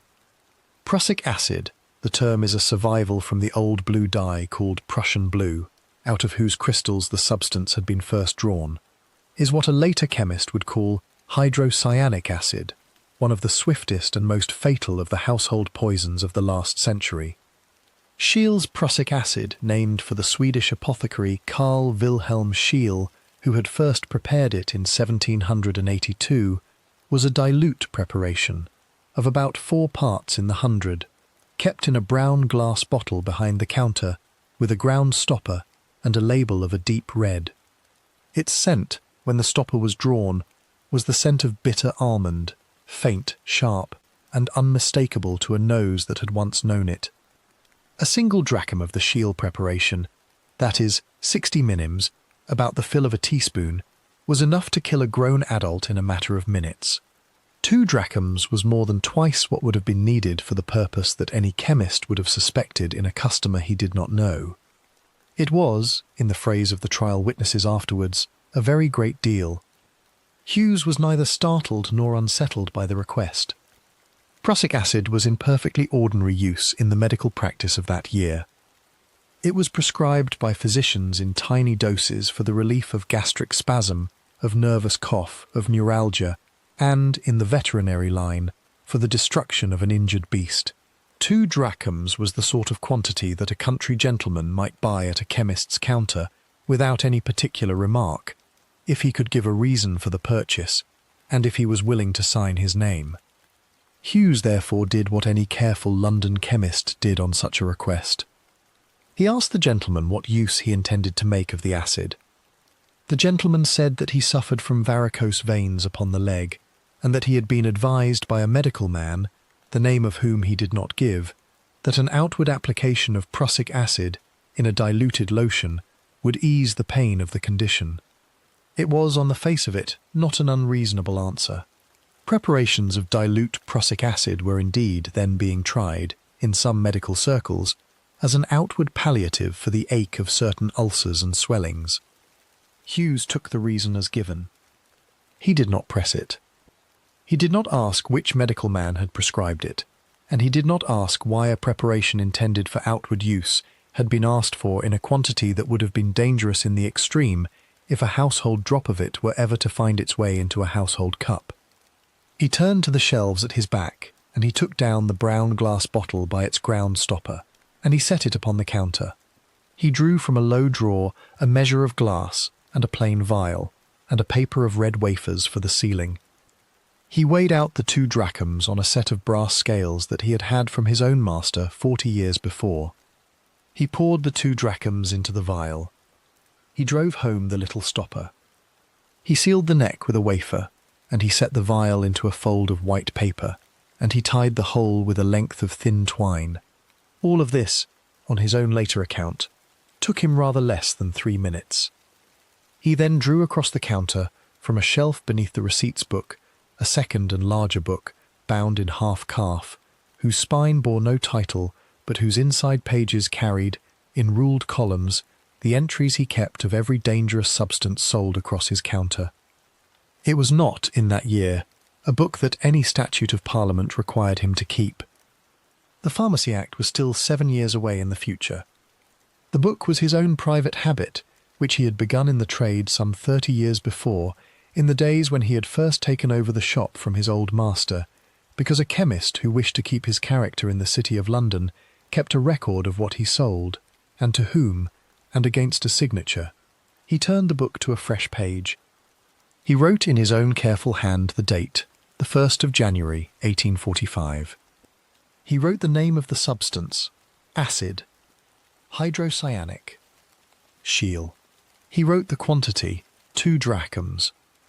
He then turned the book about on the counter, and he offered the pen, and he asked the gentleman to sign for the receipt. Here I have to slow you down, because what happened next has become the hinge upon which the whole later story turned. Any account of the case that fails to give it its weight has failed to understand it. The gentleman took the pen. He looked, for the space of perhaps a breath, at the ruled column with the date already entered in Hughes's hand. And then, in the upright, rather old-fashioned running hand of a man who had been taught to write in the last century, he entered his name upon the page. He wrote it as John Tawell. He wrote his address after it, Berkhamsted, Hertfordshire. He handed the pen back. He picked up the paper packet with the vial inside it, and he slipped it into the inside pocket of the long dark coat, over the heart. He touched the brim of his hat. He bade Mr. Hughes a courteous good morning, and he stepped out onto the pavement of Bishopsgate Street. He did not, so far as Hughes ever remembered, hesitate at the door. He did not, so far as anyone in that shop later remembered, look either backward or across his shoulder as he went out. The bell over the door rang for the 3rd time in 10 minutes. The winter light in the shop settled into the same dust it had settled into an hour before. Henry Barrett went on with the sorting of the bottles at the back. Thomas Hughes closed the poison book upon its page. I want you to hold, alongside that closing of the book, one thing that has always struck me about the morning. He had signed his own name. Not a false name. Not a made-up name. Not the name of Hart, which he had given to the mother of his 2 children on the Bath Road, and not any of the other names under which a man in his line of concealment might have hidden a purchase of that kind. He had written John Tawell of Berkhamsted in his own hand, in a book he had every reason to know would still be sitting on a chemist's counter in a City of London street when the winter afternoon turned into the winter evening. Why he did that, whether from an old friend's habit of truthfulness that he could not bring himself to break even now, or from a cold calculation that if the purchase were ever to be traced, a false name would look worse than a true one, or from a plainer thing than either, which is that a man who has lived for 30 years under an assumed respectability may in the end have forgotten how to lie about the name that respectability wears, I cannot tell you. The record does not say. He never explained it himself, and none of the people who wrote about the case in the year that followed found any answer that fully satisfied them. It is one of the unlit corners of the story, and I would rather leave it unlit than pretend to a lantern. He walked west along Bishopsgate Street, with the packet in the inside pocket of his coat. He turned down a lane he knew, into the yard of an inn where the omnibuses turned round for the run to Paddington. He climbed to the outside seat of an omnibus, and he sat there in the January air for the whole of the journey west across the city, past the Bank of England and Newgate and Holborn Bar. He had a train to catch. He knew, from the timetable he had studied at home the night before, that the noon train out of Paddington on the Great Western Line would set him down at Slough Station rather more than an hour before the winter dusk began to close. He knew, though the neighbours upon the Bath Road did not know it, that a young woman in a rented cottage in Salt Hill was expecting a visitor from London that afternoon, and had bought a jug of stout for the guest, and had drawn her curtains, and had lit her fire, and had set 2 green glasses upon a round table with a cover. The packet, in the inside pocket of the long coat over the heart, rode with him westward the whole of the way. The Stout and the Scream. I'll write Chapter 7 now, keeping the pacing calm, the horror emerging from the facts, and closing with the tall stranger walking away toward the wire on the poles. The train from Paddington ran west out of the city through the smoke of the winter chimneys, along the embankment above the fields at Ealing, and out through the market gardens at Southall, and past the flooded meadows of the Colne, and it set him down at Slough Station, in the middle of the afternoon of the 1st of January, in the year of our Lord 1845.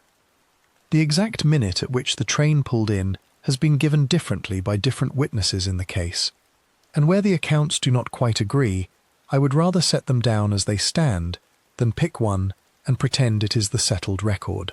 The station clerk, at the trial that came afterwards, put the arrival at a little after 3.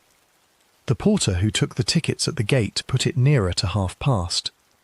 The two men were speaking of the same train, and either of them could have been the one who was right.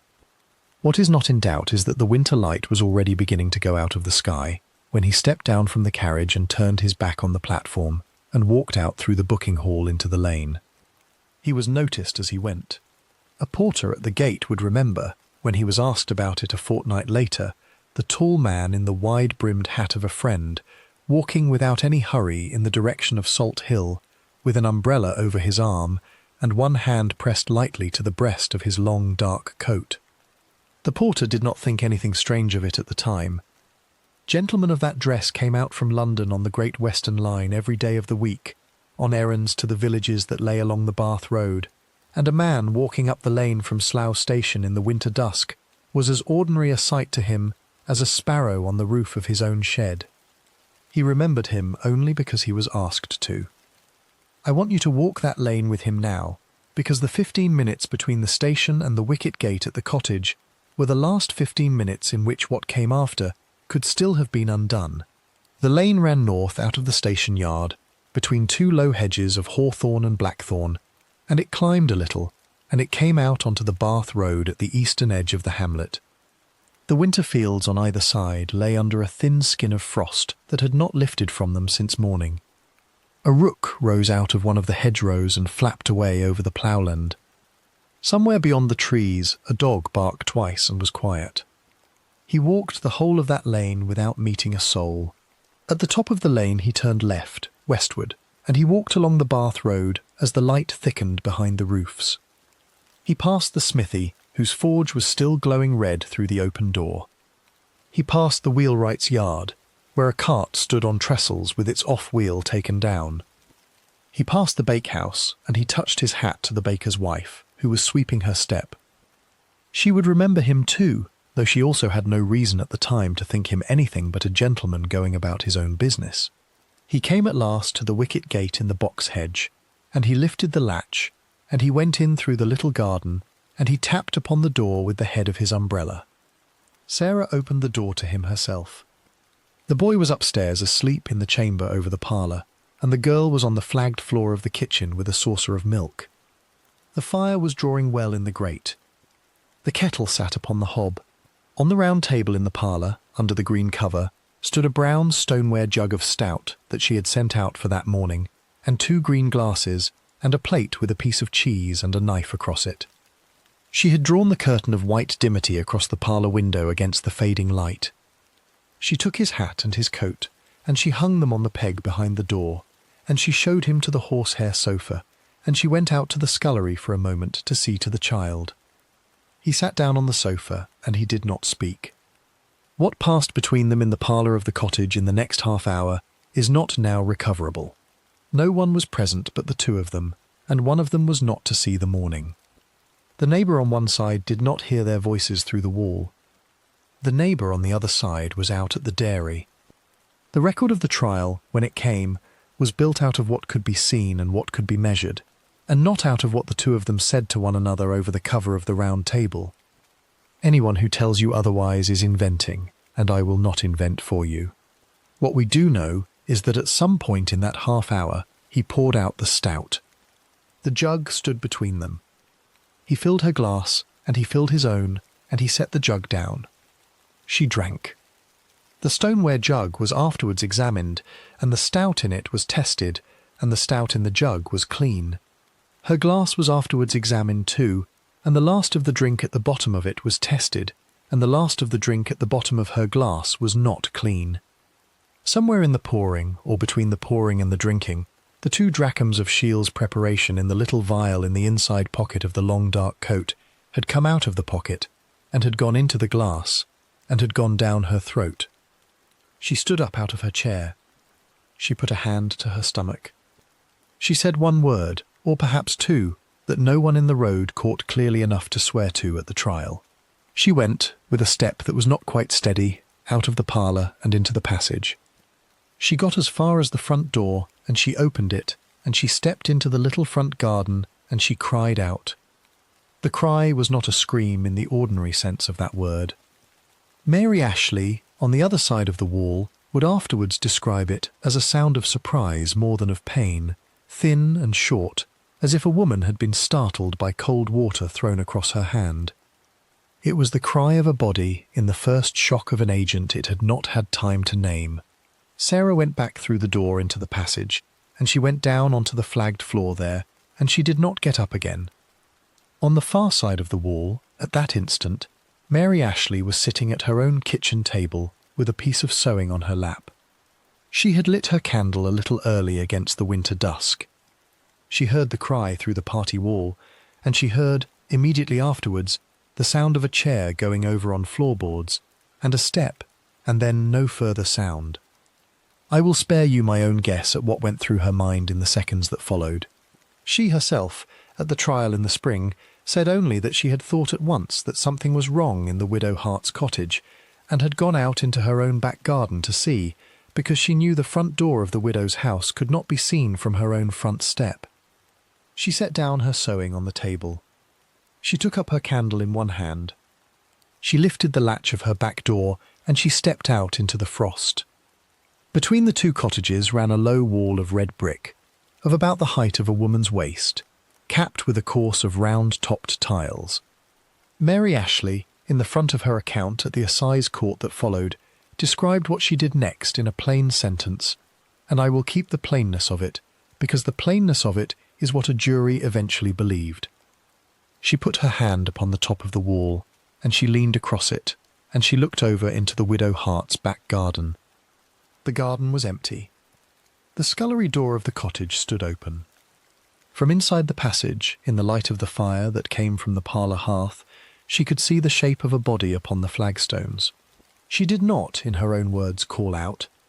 She turned instead and went round through her own front garden, and through the wicket gate, and along the pavement of the Bath Road, and in through the wicket gate of the widow Hart's cottage, still with her candle in her hand. She had got no further than the front garden when the door of the cottage opened from inside, and a man in the wide-brimmed hat of a friend and a long dark coat came out of the passage and passed her, at a walking pace, without a word.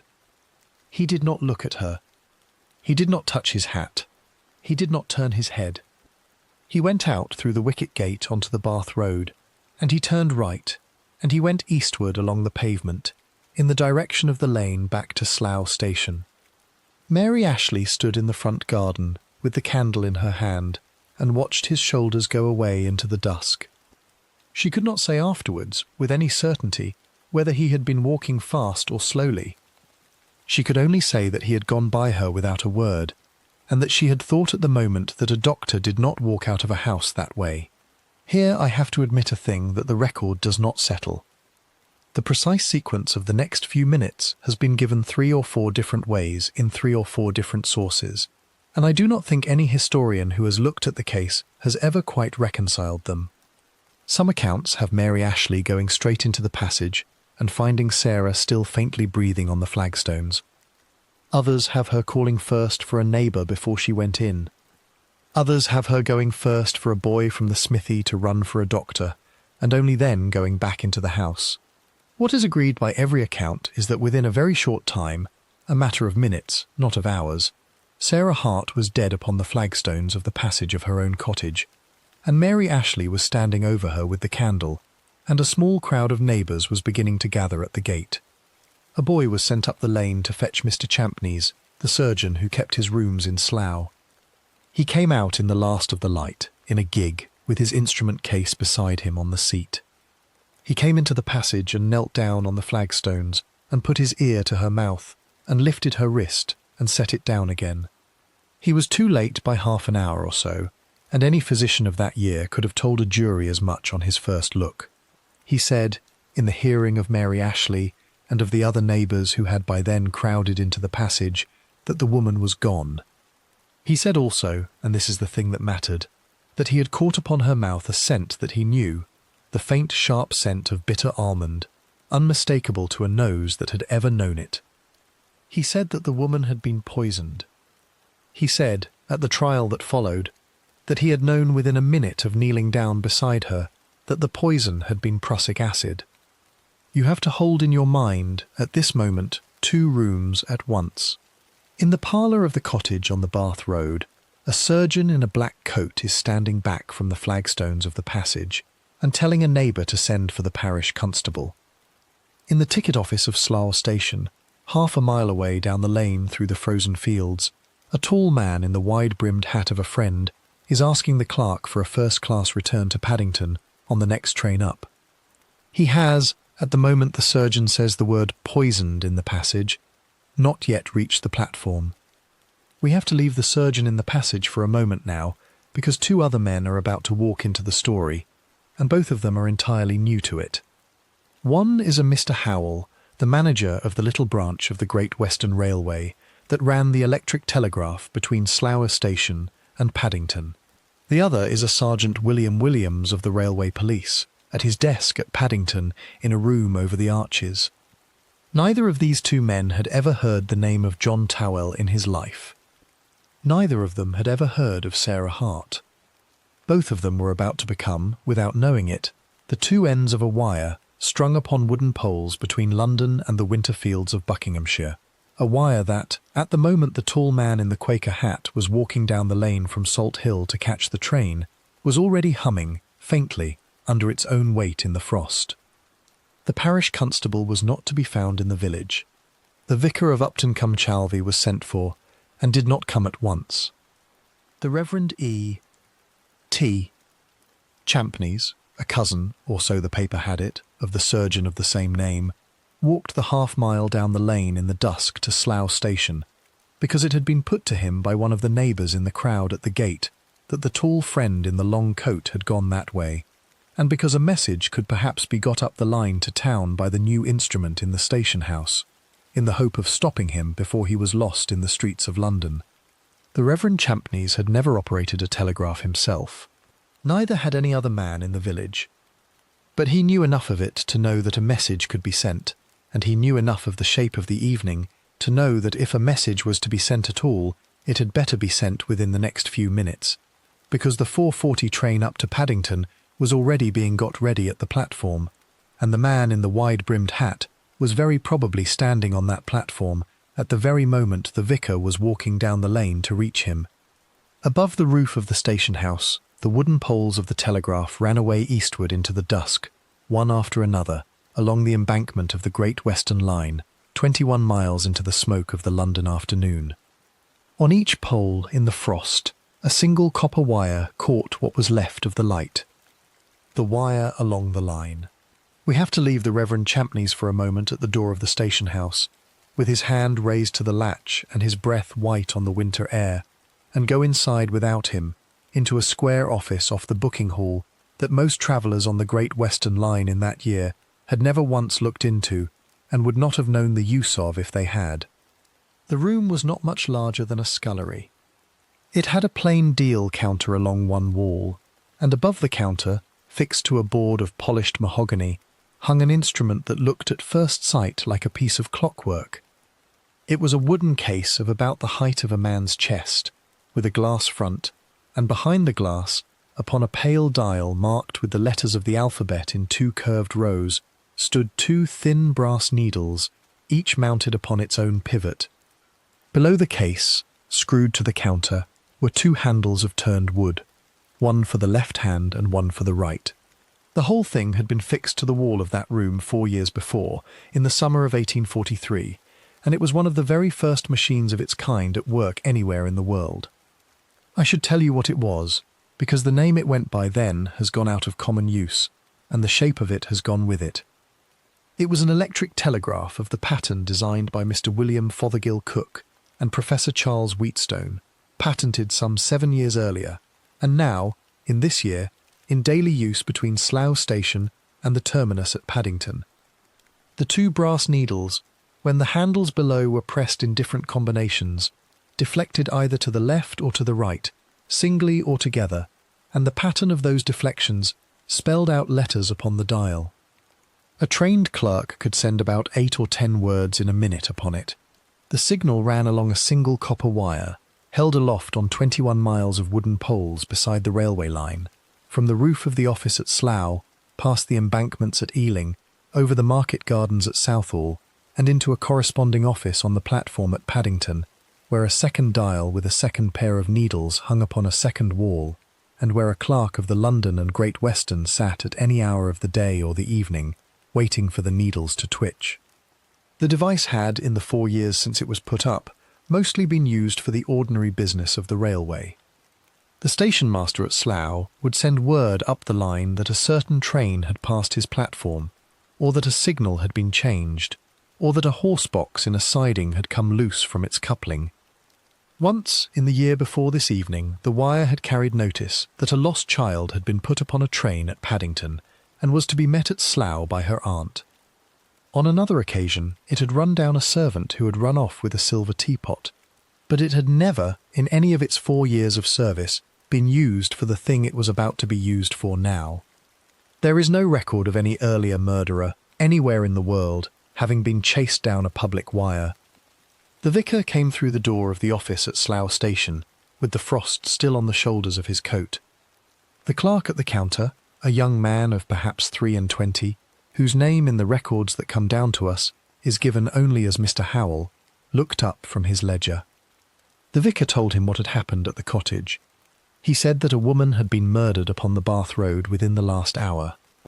He said that the man who was suspected of the murder was at that very moment, so far as any of the neighbours in the village could tell, standing upon the up platform of Slough Station, dressed in the long coat and the broad-brimmed hat of a friend, with a first-class return ticket to Paddington in his pocket, waiting for the London train. He said that if the machine on the wall could be made to speak to town, then perhaps someone at Paddington might be persuaded to walk down the platform when the carriages came in, and to note the man's face, and to follow him wherever he might go in the streets of the city afterwards, so that the constable, when at last he was fetched, would know where to find him. The clerk was, on every account, a steady young man. He did not, in the manner of a later century, waste any time in argument. He took a ruled slip from a box on the counter, and the stub of a pencil from behind his ear, and he asked the vicar to give him the substance of the message he wished sent, in as few words as it could be put. The vicar spoke. The clerk wrote. They edited the wording together, in an undertone, while somewhere out on the platform beyond the wall the whistle of an incoming goods train sounded across the frost. Now I have to slow you down again, because the message that they finally put together on that scrap of paper has become one of the famous documents of the last century, and the words of it, more or less, have been given down to us. In the plainest form in which it survives, it read something very like this.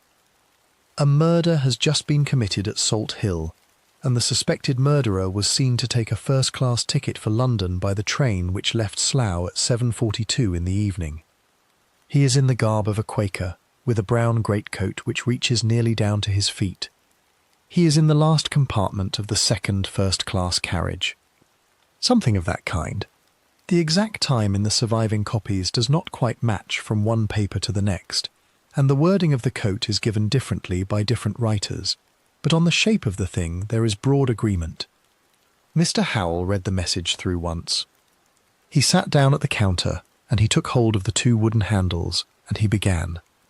I want you to hear, for a moment, what a telegraph of that pattern sounded like when it was worked, because the sound is now almost gone from the world. It was not the tapping of a Morse key, which is the noise most listeners now carry in their heads when the word telegraph is spoken. This was an older instrument, and it worked with a different music. Beneath the mahogany case, at each press of a handle, a brass hammer struck a brass bell, one for the left needle and one for the right, so that a message going out along the wire came into the room as a rapid ringing of 2 thin tones, a high and a low, in patterns that ran together into what a passenger on the platform beyond the wall might have taken for a run of unusually careful clockwork. It carried on for perhaps 4 or 5 minutes without a break. The clerk sent, and the needles at Paddington twitched to answer, and the return of the answer on the Slough dial told him that the man in London had understood. And here, halfway through the message, is where the whole business nearly came apart. The alphabet used upon the Cook and Wheatstone 2-needle instrument in that year was not the ordinary alphabet of 26 letters that a child learns at school. It had only 20 letters upon the dial. C, J, Q, U, X and Z were not on it at all. A clerk who needed to send a word which contained one of those absent letters had to spell it another way, or leave it out and hope the man at the other end would guess. The word the vicar had asked to be sent, when the clerk came to spell it, was Quaker. There was no Q on the dial. The clerk paused. He did what any clerk of that year would have done. He spelled the word as it sounded to him, and he sent it as K-W-A-K-E-R. The needles at Paddington received the 6 letters and stopped. There was a silence upon the wire, of the sort that any clerk who has ever worked such an instrument will remember, in which the machine at your own end stands quite still, and you know that the man at the far end is staring at what has just come in and trying to make sense of it. Then the needles at Slough began to twitch once more, and a message came back down the line. "Repeat," said Paddington. "Repeat from the last letter of ticket." Mr. Howell repeated. He sent the sentence again, and once more he spelled the word Quaker, K-W-A-K-E-R, because there was no other way to spell it upon the dial. Again the needles at Paddington stopped. Again the wire went quiet. "I would rather not dress this up for you." What was happening at the other end of the wire, 21 miles down the line in the office at Paddington, was that a clerk was leaning forward with his nose about 6 inches from the dial, and turning the piece of paper on his counter over, and shaking his head, and saying to whoever was in the room with him that the man at Slough had gone mad, or that a boy had got hold of the handles, or that a fault had come onto the wire. He had never heard the word Quaker in his life. He had no idea, in the moment, that any such thing could be spelled. It took him, on the 3rd or 4th passing of the same word, and the patience of Mr. Howell at the other end of the wire, to work out what he was being told, that the letter Q was not on his dial either, and that the sender at Slough had been driven, of necessity, to the honest spelling of a country child. When he had at last understood it, he did what he had been asked to do. He copied the message out in plain English upon a fresh slip. He carried the slip out of the office and along the platform at Paddington, and up the stairs to the room of the London and Great Western Railway Police, and he laid it upon the desk of a man in a dark uniform coat, whose name, in the records that come down to us, was Sergeant William Williams. The train had not yet come in. We have to leave Sergeant Williams at his desk for a moment, with the paper in front of him and the message half read, and go back up the line one more time to the office at Slough Station. Mr. Howell had let go of the handles. The needles on his dial had come back to rest at the centre of the pale face. He was sitting on his stool with his hands upon his knees. The vicar was standing at his shoulder. Neither of them spoke. Out beyond the wall of the office, the 4:40 train from Slough to Paddington was pulling into the platform on a great white breath of steam, and a tall man in the wide-brimmed hat of a friend, with a long dark coat and an umbrella under his arm, was stepping without any hurry up into the last compartment of the second of the first-class carriages, and settling himself upon the horsehair seat opposite an elderly gentleman in a plaid muffler, and the guard at the platform end was already lifting his flag. Above the roof of the station house, along the 21 miles of wooden poles that ran eastward into the winter dusk, the single copper wire caught what was left of the light and hummed once, and was still. The man in the Quaker hat sat back against the horsehair and closed his eyes and knew nothing of any of it. In London, at his desk, Sergeant Williams turned the paper over and reached for his coat. The cab, the coffee house, the constable.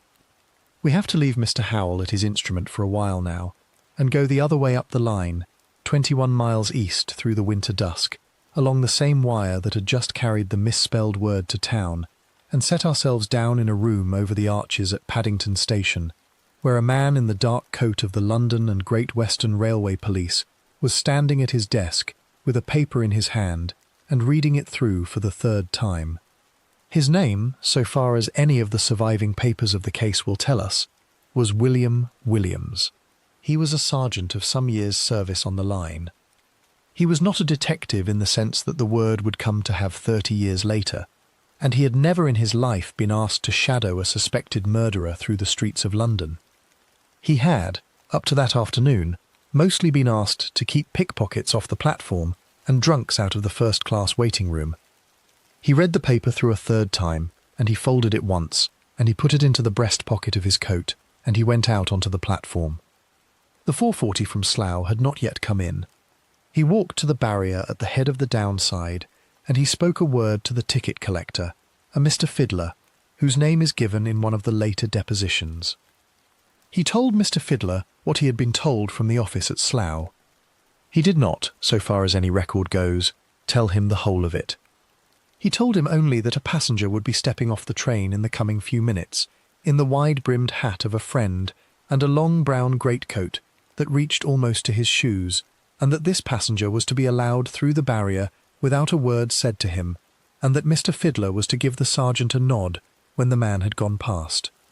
I want you to hold in your mind, for a moment, how thin a thread the whole business was hanging by at that instant.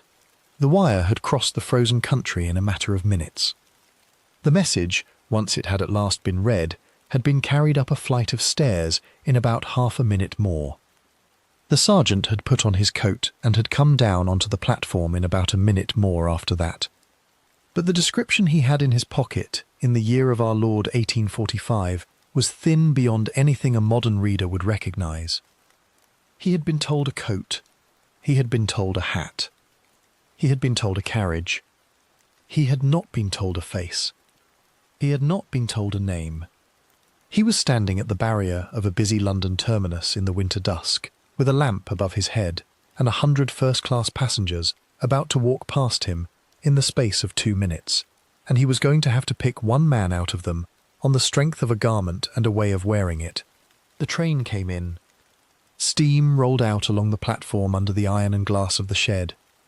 Doors began to bang open along the length of the carriages. Passengers stepped down. Mr. Fiddler stood at his barrier with his hands folded upon his ticket punch, and Sergeant Williams stood at his shoulder, half in the shadow of the wooden shed, and neither of them spoke. Perhaps 40 seconds passed.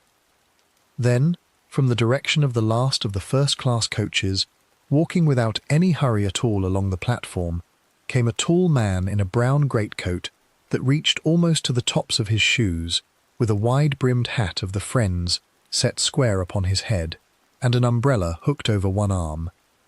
Mr. Fiddler punched a ticket at his window and gave the smallest nod he could manage as the man went by. Sergeant Williams stepped back a pace into the shadow.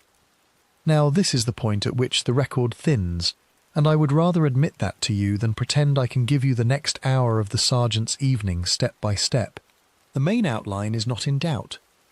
He picked up the tall stranger at the barrier at Paddington, and he did not let go of him again for the whole of that night, and he did not lay a hand upon him for any of it either.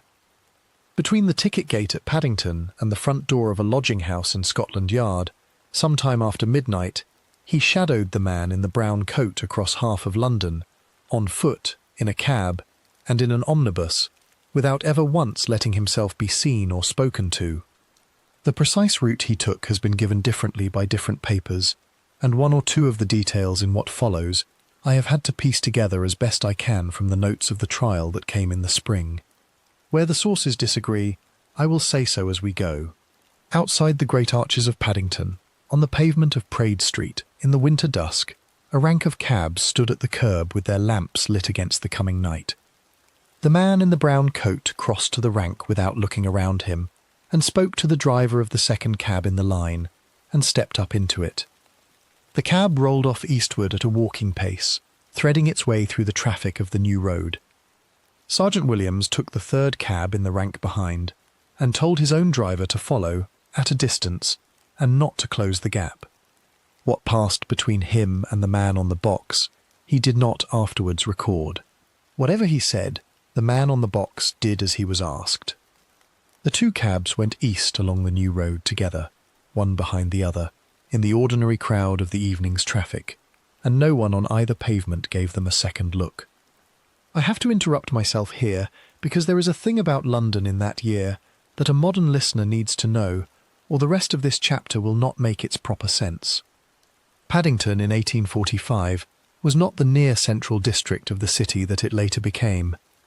It stood at the northwestern edge of the built-up ground, and the new road that ran east from its cab rank was the great inner belt of the metropolis, laid out in the last century as a bypass around the old town. To go from Paddington to the City of London in a horse cab at that hour was a journey of perhaps 3 miles and half an hour of steady trotting through the gas-lit streets of Marylebone and Somers Town and Clerkenwell, past turnpike bars that were only just then being taken down, and out at last onto the busy pavements of Cheapside. It was not a short ride. It was long enough for a passenger to sit back in the leather seat and close his eyes and think that any pursuer from Slough had long since given him up. The two cabs rolled east in the traffic, and the sergeant kept his own carriage half a street behind the other. Somewhere near the top of Chancery Lane, the leading cab stopped, and the tall man in the brown coat stepped down and paid the driver, and turned into the pavement and began to walk. The sergeant paid off his own cab a little further along the pavement. From that moment until well after midnight, the two of them were on foot in the streets of the city. The man in the brown coat had a plan, or something like one. He did not walk without direction. He turned south from Chancery Lane and went down the length of Fleet Street, past the doors of the newspaper offices, whose windows were still yellow with lamplight at that hour.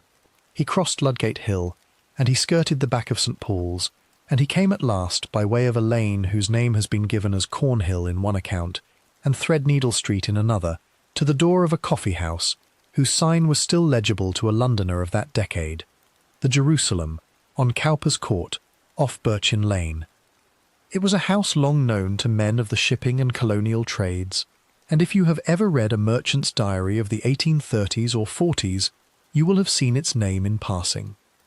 The tall man in the brown coat went in through its door as if the door had been his own front hall. Sergeant Williams stopped on the far pavement and stood back against the shop front behind him, and lit a pipe he did not particularly want to smoke, and waited. The next hour, or perhaps a little more than an hour, is the one I have the least clear account of. The sergeant did not go into the Jerusalem after the man. He could not risk being seen. He stood in the shadow of the buildings opposite, and he watched the door, and he watched the lit windows of the coffee room on the ground floor, and he watched the shadows that moved across the drawn curtains upstairs, and he waited. Inside the house, the man in the brown coat, so far as the trial afterwards was able to say, sat at one of the long tables in the coffee room, and ordered a cup of coffee and read a newspaper. He spoke, in a passing sort of way, to one or two other gentlemen at the same table. He did not appear to any of them a man who had come in out of the country on any errand of unusual weight. He drank his coffee. He put the newspaper down. He got up in his own time and paid at the counter, and asked the porter, in the porter's own hearing, whether the omnibus for Charing Cross would still be running along Cornhill at that hour of the evening. The porter said that it would. The man in the brown coat set his hat upon his head and went out through the door, and Sergeant Williams, on the far side of the lane, put his pipe out against the sole of his boot and stepped away from the wall. The two of them walked up Cornhill in the lamplight, with about 20 paces of pavement between them, and when the omnibus came along the curb at its steady walking pace, and the man in the brown coat climbed up onto the step and paid his fare, the sergeant paid his own fare a moment later and took the seat at the far end of the same vehicle, with his hat pulled a little lower on his forehead. There is a detail here that has come down to us, and I will give it to you because it is the one clear picture of the whole night. The two men rode along Cheapside and up Ludgate and along the Strand together, on the same wooden bench, seated at opposite ends of it, with perhaps 4 other passengers between them, in the light of the small oil lamp that swung from the ceiling of the omnibus. The tall man in the wide-brimmed hat sat with his umbrella across his knees, and his hands folded upon it, and looked straight ahead of him at the door. The sergeant, at the other end of the bench, watched the profile of his face in the swinging lamp, and did not speak and did not move. They got down at Charing Cross. The man in the brown coat walked south under the last of the gas lamps toward the river, and turned east along the front of the great houses of Whitehall, and went in at the arched entry to a court that had for some years been known to Londoners as Scotland Yard. It was in that year, remember, still a lane of ordinary houses. The police headquarters that would later take its name was not yet the great institution of a later century. It was a set of offices in one of the buildings there, with lodgings for gentlemen on some of the upper floors of the same court. The tall man in the brown coat had, on some earlier trip up to town, taken a room in one of those lodging houses. He turned in at its door with a latchkey from his pocket, and he went up the stairs, and a light came on in a first-floor window, and the curtain was drawn across it. Sergeant Williams did not go up after him.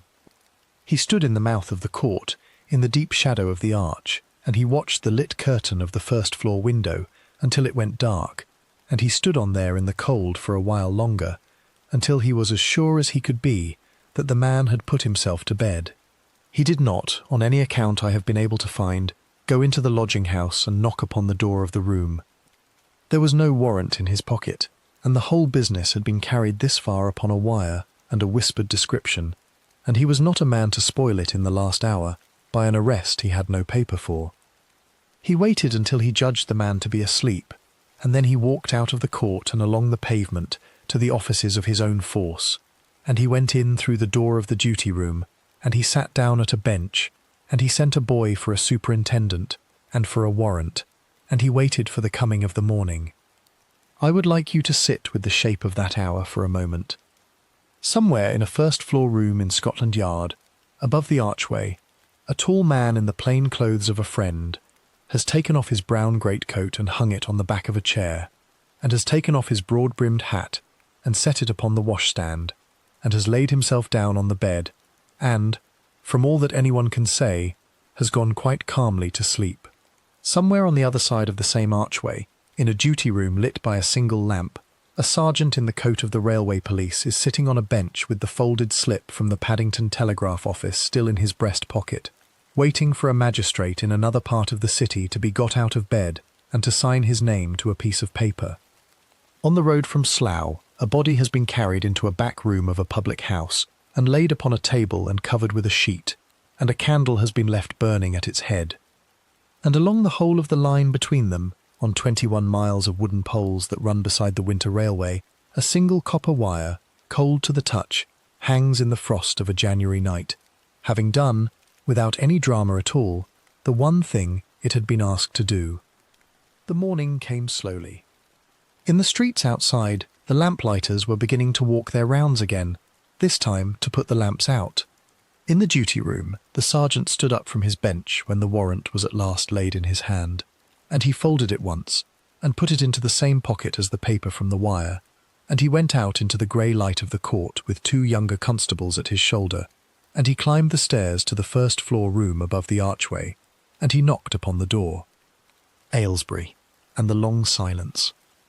We have to leave Sergeant Williams on the landing above the archway for one last time, with his knuckles a hand's breadth from the panel of the door, and go forward now, not another hour, but nearly 3 whole months, into the middle of a wet Buckinghamshire spring, and into the front bench of a courtroom in the town of Aylesbury, where the trial that was about to begin had drawn people from as far as Reading and Oxford, and half of London itself. The intervening weeks I will pass over in a sentence. The knock upon the door was answered. The man in the plain clothes of a friend was told, without any speech-making, why the sergeant was there. He came out onto the landing without argument and put on his hat, and he was taken away in a cab that morning to the police court at Bow Street, and from Bow Street, by degrees, up the road to a cell in Aylesbury Gaol, where he waited on the assizes to open. He wrote letters. He read his Bible. He asked, more than once, for the second Mrs. Tawell, the wife he had married after his years in the colony, to be brought to see him, and she was brought, and what passed between them in the visitors' room of the Gaol nobody afterwards wrote down. The assizes opened on the 12th of March, in a hall that was not built for the crowd it now had to hold. Aylesbury in that year was a market town of some 7,000 souls, and its county hall stood at the top of the marketplace, a stone building of the last century with a pillared front and a courtroom on the ground floor. The clerk of the court had ordered extra benches to be brought in and set in the aisles. The gallery above was crammed shoulder to shoulder from the first hour of the morning. Ladies of the neighbourhood had come in on foot from the villages around and had brought sandwiches wrapped in paper. 2 coaches had come out from London the evening before, and the innkeepers on the Aylesbury road had turned people away. On the bench sat Baron Park, a judge of 30 years' service, known through the whole of the profession for his stern grasp of the rules of evidence. At the prosecution table stood the Attorney General for the county, and beside him a junior. At the defence table, in the black gown and full-bottomed wig of a leader of the bar, sat Sir Fitzroy Kelly, a barrister of 48, then at the height of his powers, whom his enemies in the profession called the Silver Tongue, and who had come down from London that week for the single purpose of trying to save the life of a man he had never met. I will not walk you through the whole 3 days of the trial. Most of what was heard in it we have already met in the story so far. The neighbour Mrs. Ashley climbing the wall at the sound of the cry, the 2 green glasses on the round table, the chemist Mr. Hughes on Bishopsgate Street, with his poison book laid open at the counter, the vicar's white breath in the frost outside the door of the station house at Slough. The clerk from the Telegraph office, Mr. Howell, was brought up from London and put in the witness box, and made to describe the instrument on the wall and the message he had sent along the wire, and he did it well. The doctor who had opened the body was examined at length upon the state of the stomach and the smell of bitter almonds that had risen from it, and upon a colourless fluid he had drawn off into a phial. The whole prosecution took about a day and a half. Then Sir Fitzroy Kelly stood up. The defence he offered has become one of the strange curiosities of the criminal law of that century, and I would rather tell it to you plainly than let it sound cleverer than it was. He did not stand up and say that his client was innocent of visiting the cottage at Salt Hill. He could not. Half the neighbourhood had seen him at the gate. He did not stand up and say that Sarah Hart had died of anything other than prussic acid. He could not. The doctor had drawn the fluid from the stomach and had smelled the smell. What he stood up and said, instead, was this. The prussic acid in the stomach of the young woman, he told the jury, might not have come from the phial his client had bought at a chemist's counter in London. It might have come, he said, from something else in her cottage, from the pips of the apples that she had eaten. Every apple pip, he said, contains a portion of the same substance. He was not, in that, entirely wrong upon the chemistry. Where he went badly wrong was upon the arithmetic. He asked the jury to believe that a young woman in a rented cottage on the Bath Road had eaten, on that afternoon, so many pounds' weight of apples, and had chewed the pips of every one of them, that she had poisoned herself upon their contents. The record does not say whether Sir Fitzroy believed a word of it himself. He was paid a fee, and he did his best with the case he had been given. The nickname the papers of the time hung upon him for it, Apple Pip Kelly, was still being used against him 20 years later, when he was Lord Chief Baron of the Exchequer. He kept the courtroom in a kind of hushed astonishment for the length of an afternoon. Then Baron Park summed up. The judge did not, so far as one can tell from the reports that come down to us, treat the apple pips with any great scorn. He set the defence out to the jury as it had been offered, and he set the prosecution out beside it, and he told the 12 men in the box to weigh the 2 together. He drew their attention, in particular, to the quantity of the poison that had been found in the body, and to how little of it could be got from any number of pips a person might swallow in an afternoon. He reminded them of the phial upon the chemist's counter, and of the signature in the poison book, and of the man in the coat of a friend brushing past the neighbour at the gate. It took him a little over an hour. The jury retired at about 7:15 in the evening on the 3rd day. They came back at 9:30. They said that they had found the prisoner at the bar guilty of the wilful murder of Sarah Hart. The clerk of the court asked the man in the dock if he had anything to say why judgment of death should not be pronounced upon him. He stood up then, and said, in a voice that several of the writers in the room described as very level, that he had nothing to say. Baron Park reached for the square of black silk that lay folded on the desk in front of him, and set it on his wig, and pronounced the sentence in the words that had been used in that court for 100 years. "I want to sit with you in the room for one more moment before we leave it." In the gallery above, a woman began to cry, and had to be led out down the wooden stair at the back.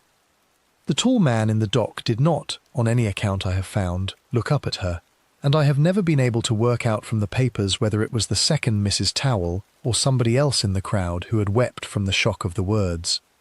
There were 3 days of the trial, and 3 columns of print about him in every paper in the kingdom, and yet, on that one human question, the record simply falls silent. He was taken down. 16 days were left to him. The execution was fixed for the morning of the 28th of March, before the drop that stood upon a wooden platform outside the walls of the county gaol at Aylesbury, in front of a crowd that the papers afterwards put at somewhere between 8 and 10,000 souls.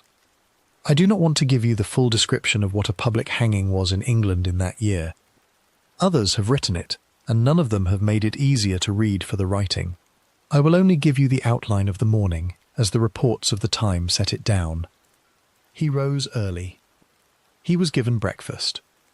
The chaplain of the gaol sat with him for the last hour in the cell. Somewhere in the course of that hour, according to at least 2 of the papers that ran the story afterwards, he made a confession, not in the form of a signed statement, but in words spoken to the chaplain, in which he was said to have admitted the buying of the phial and the pouring of the stout, and to have given, in his own way, some accounting of himself for the doing of it. The exact wording of what he said in that room has been given differently in different papers, and I do not trust any one version of it enough to put it in your mouth as his. At the appointed hour the door of the cell was opened. He was walked out into the yard and up the steps of the platform, and William Calcraft, who was the public hangman of that year and would be for many years after it, did the office that had been given him to do. The tall figure in the coat of a friend fell through the trap in front of the crowd, and after the little while that such things always take, was cut down and carried inside the walls of the gaol for burial in the coffin that had been made for him within it. The great crowd on the field outside did not, by all reports, go home in any particular hurry. Some of them stayed for hours.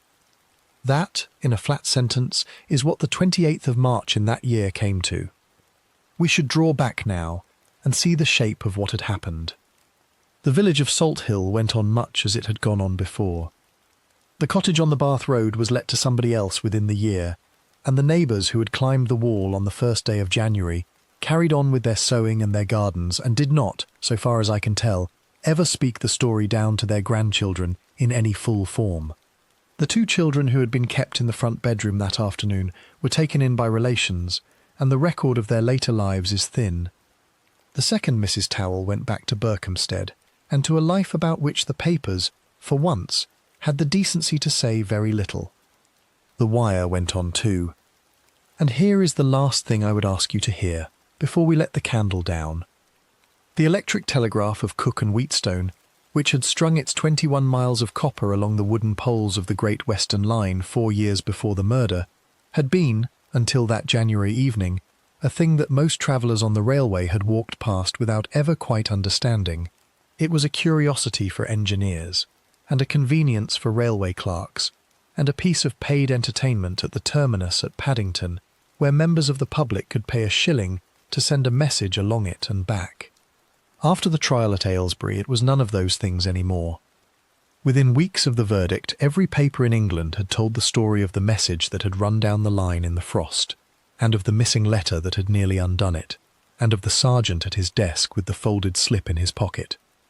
Within a year, telegraph wires were being strung beside the tracks of every main line in the country.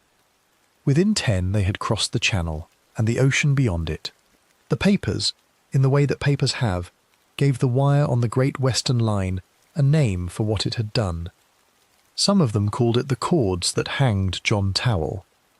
Others called it, more soberly, the first arrest by telegraph in the history of the world. Whether either phrase is quite fair, I would not try to say. What is true is that a country which, in the winter of 1844, still ran its news at the pace of a coach horse understood, by the spring of 1845, that a man in a wide-brimmed hat could no longer walk away from a lane in the country and rely upon the slowness of the roads to hide him. Something had changed in the shape of England overnight, and the country would spend the next 50 years learning what to do with it. The Wire did not, in the end, become the servant only of the police. It carried love letters and stock prices and news of wars and the deaths of kings. But it was on a wet January night, along 21 miles of frozen line above the Great Western Tracks, that it first showed what it could do.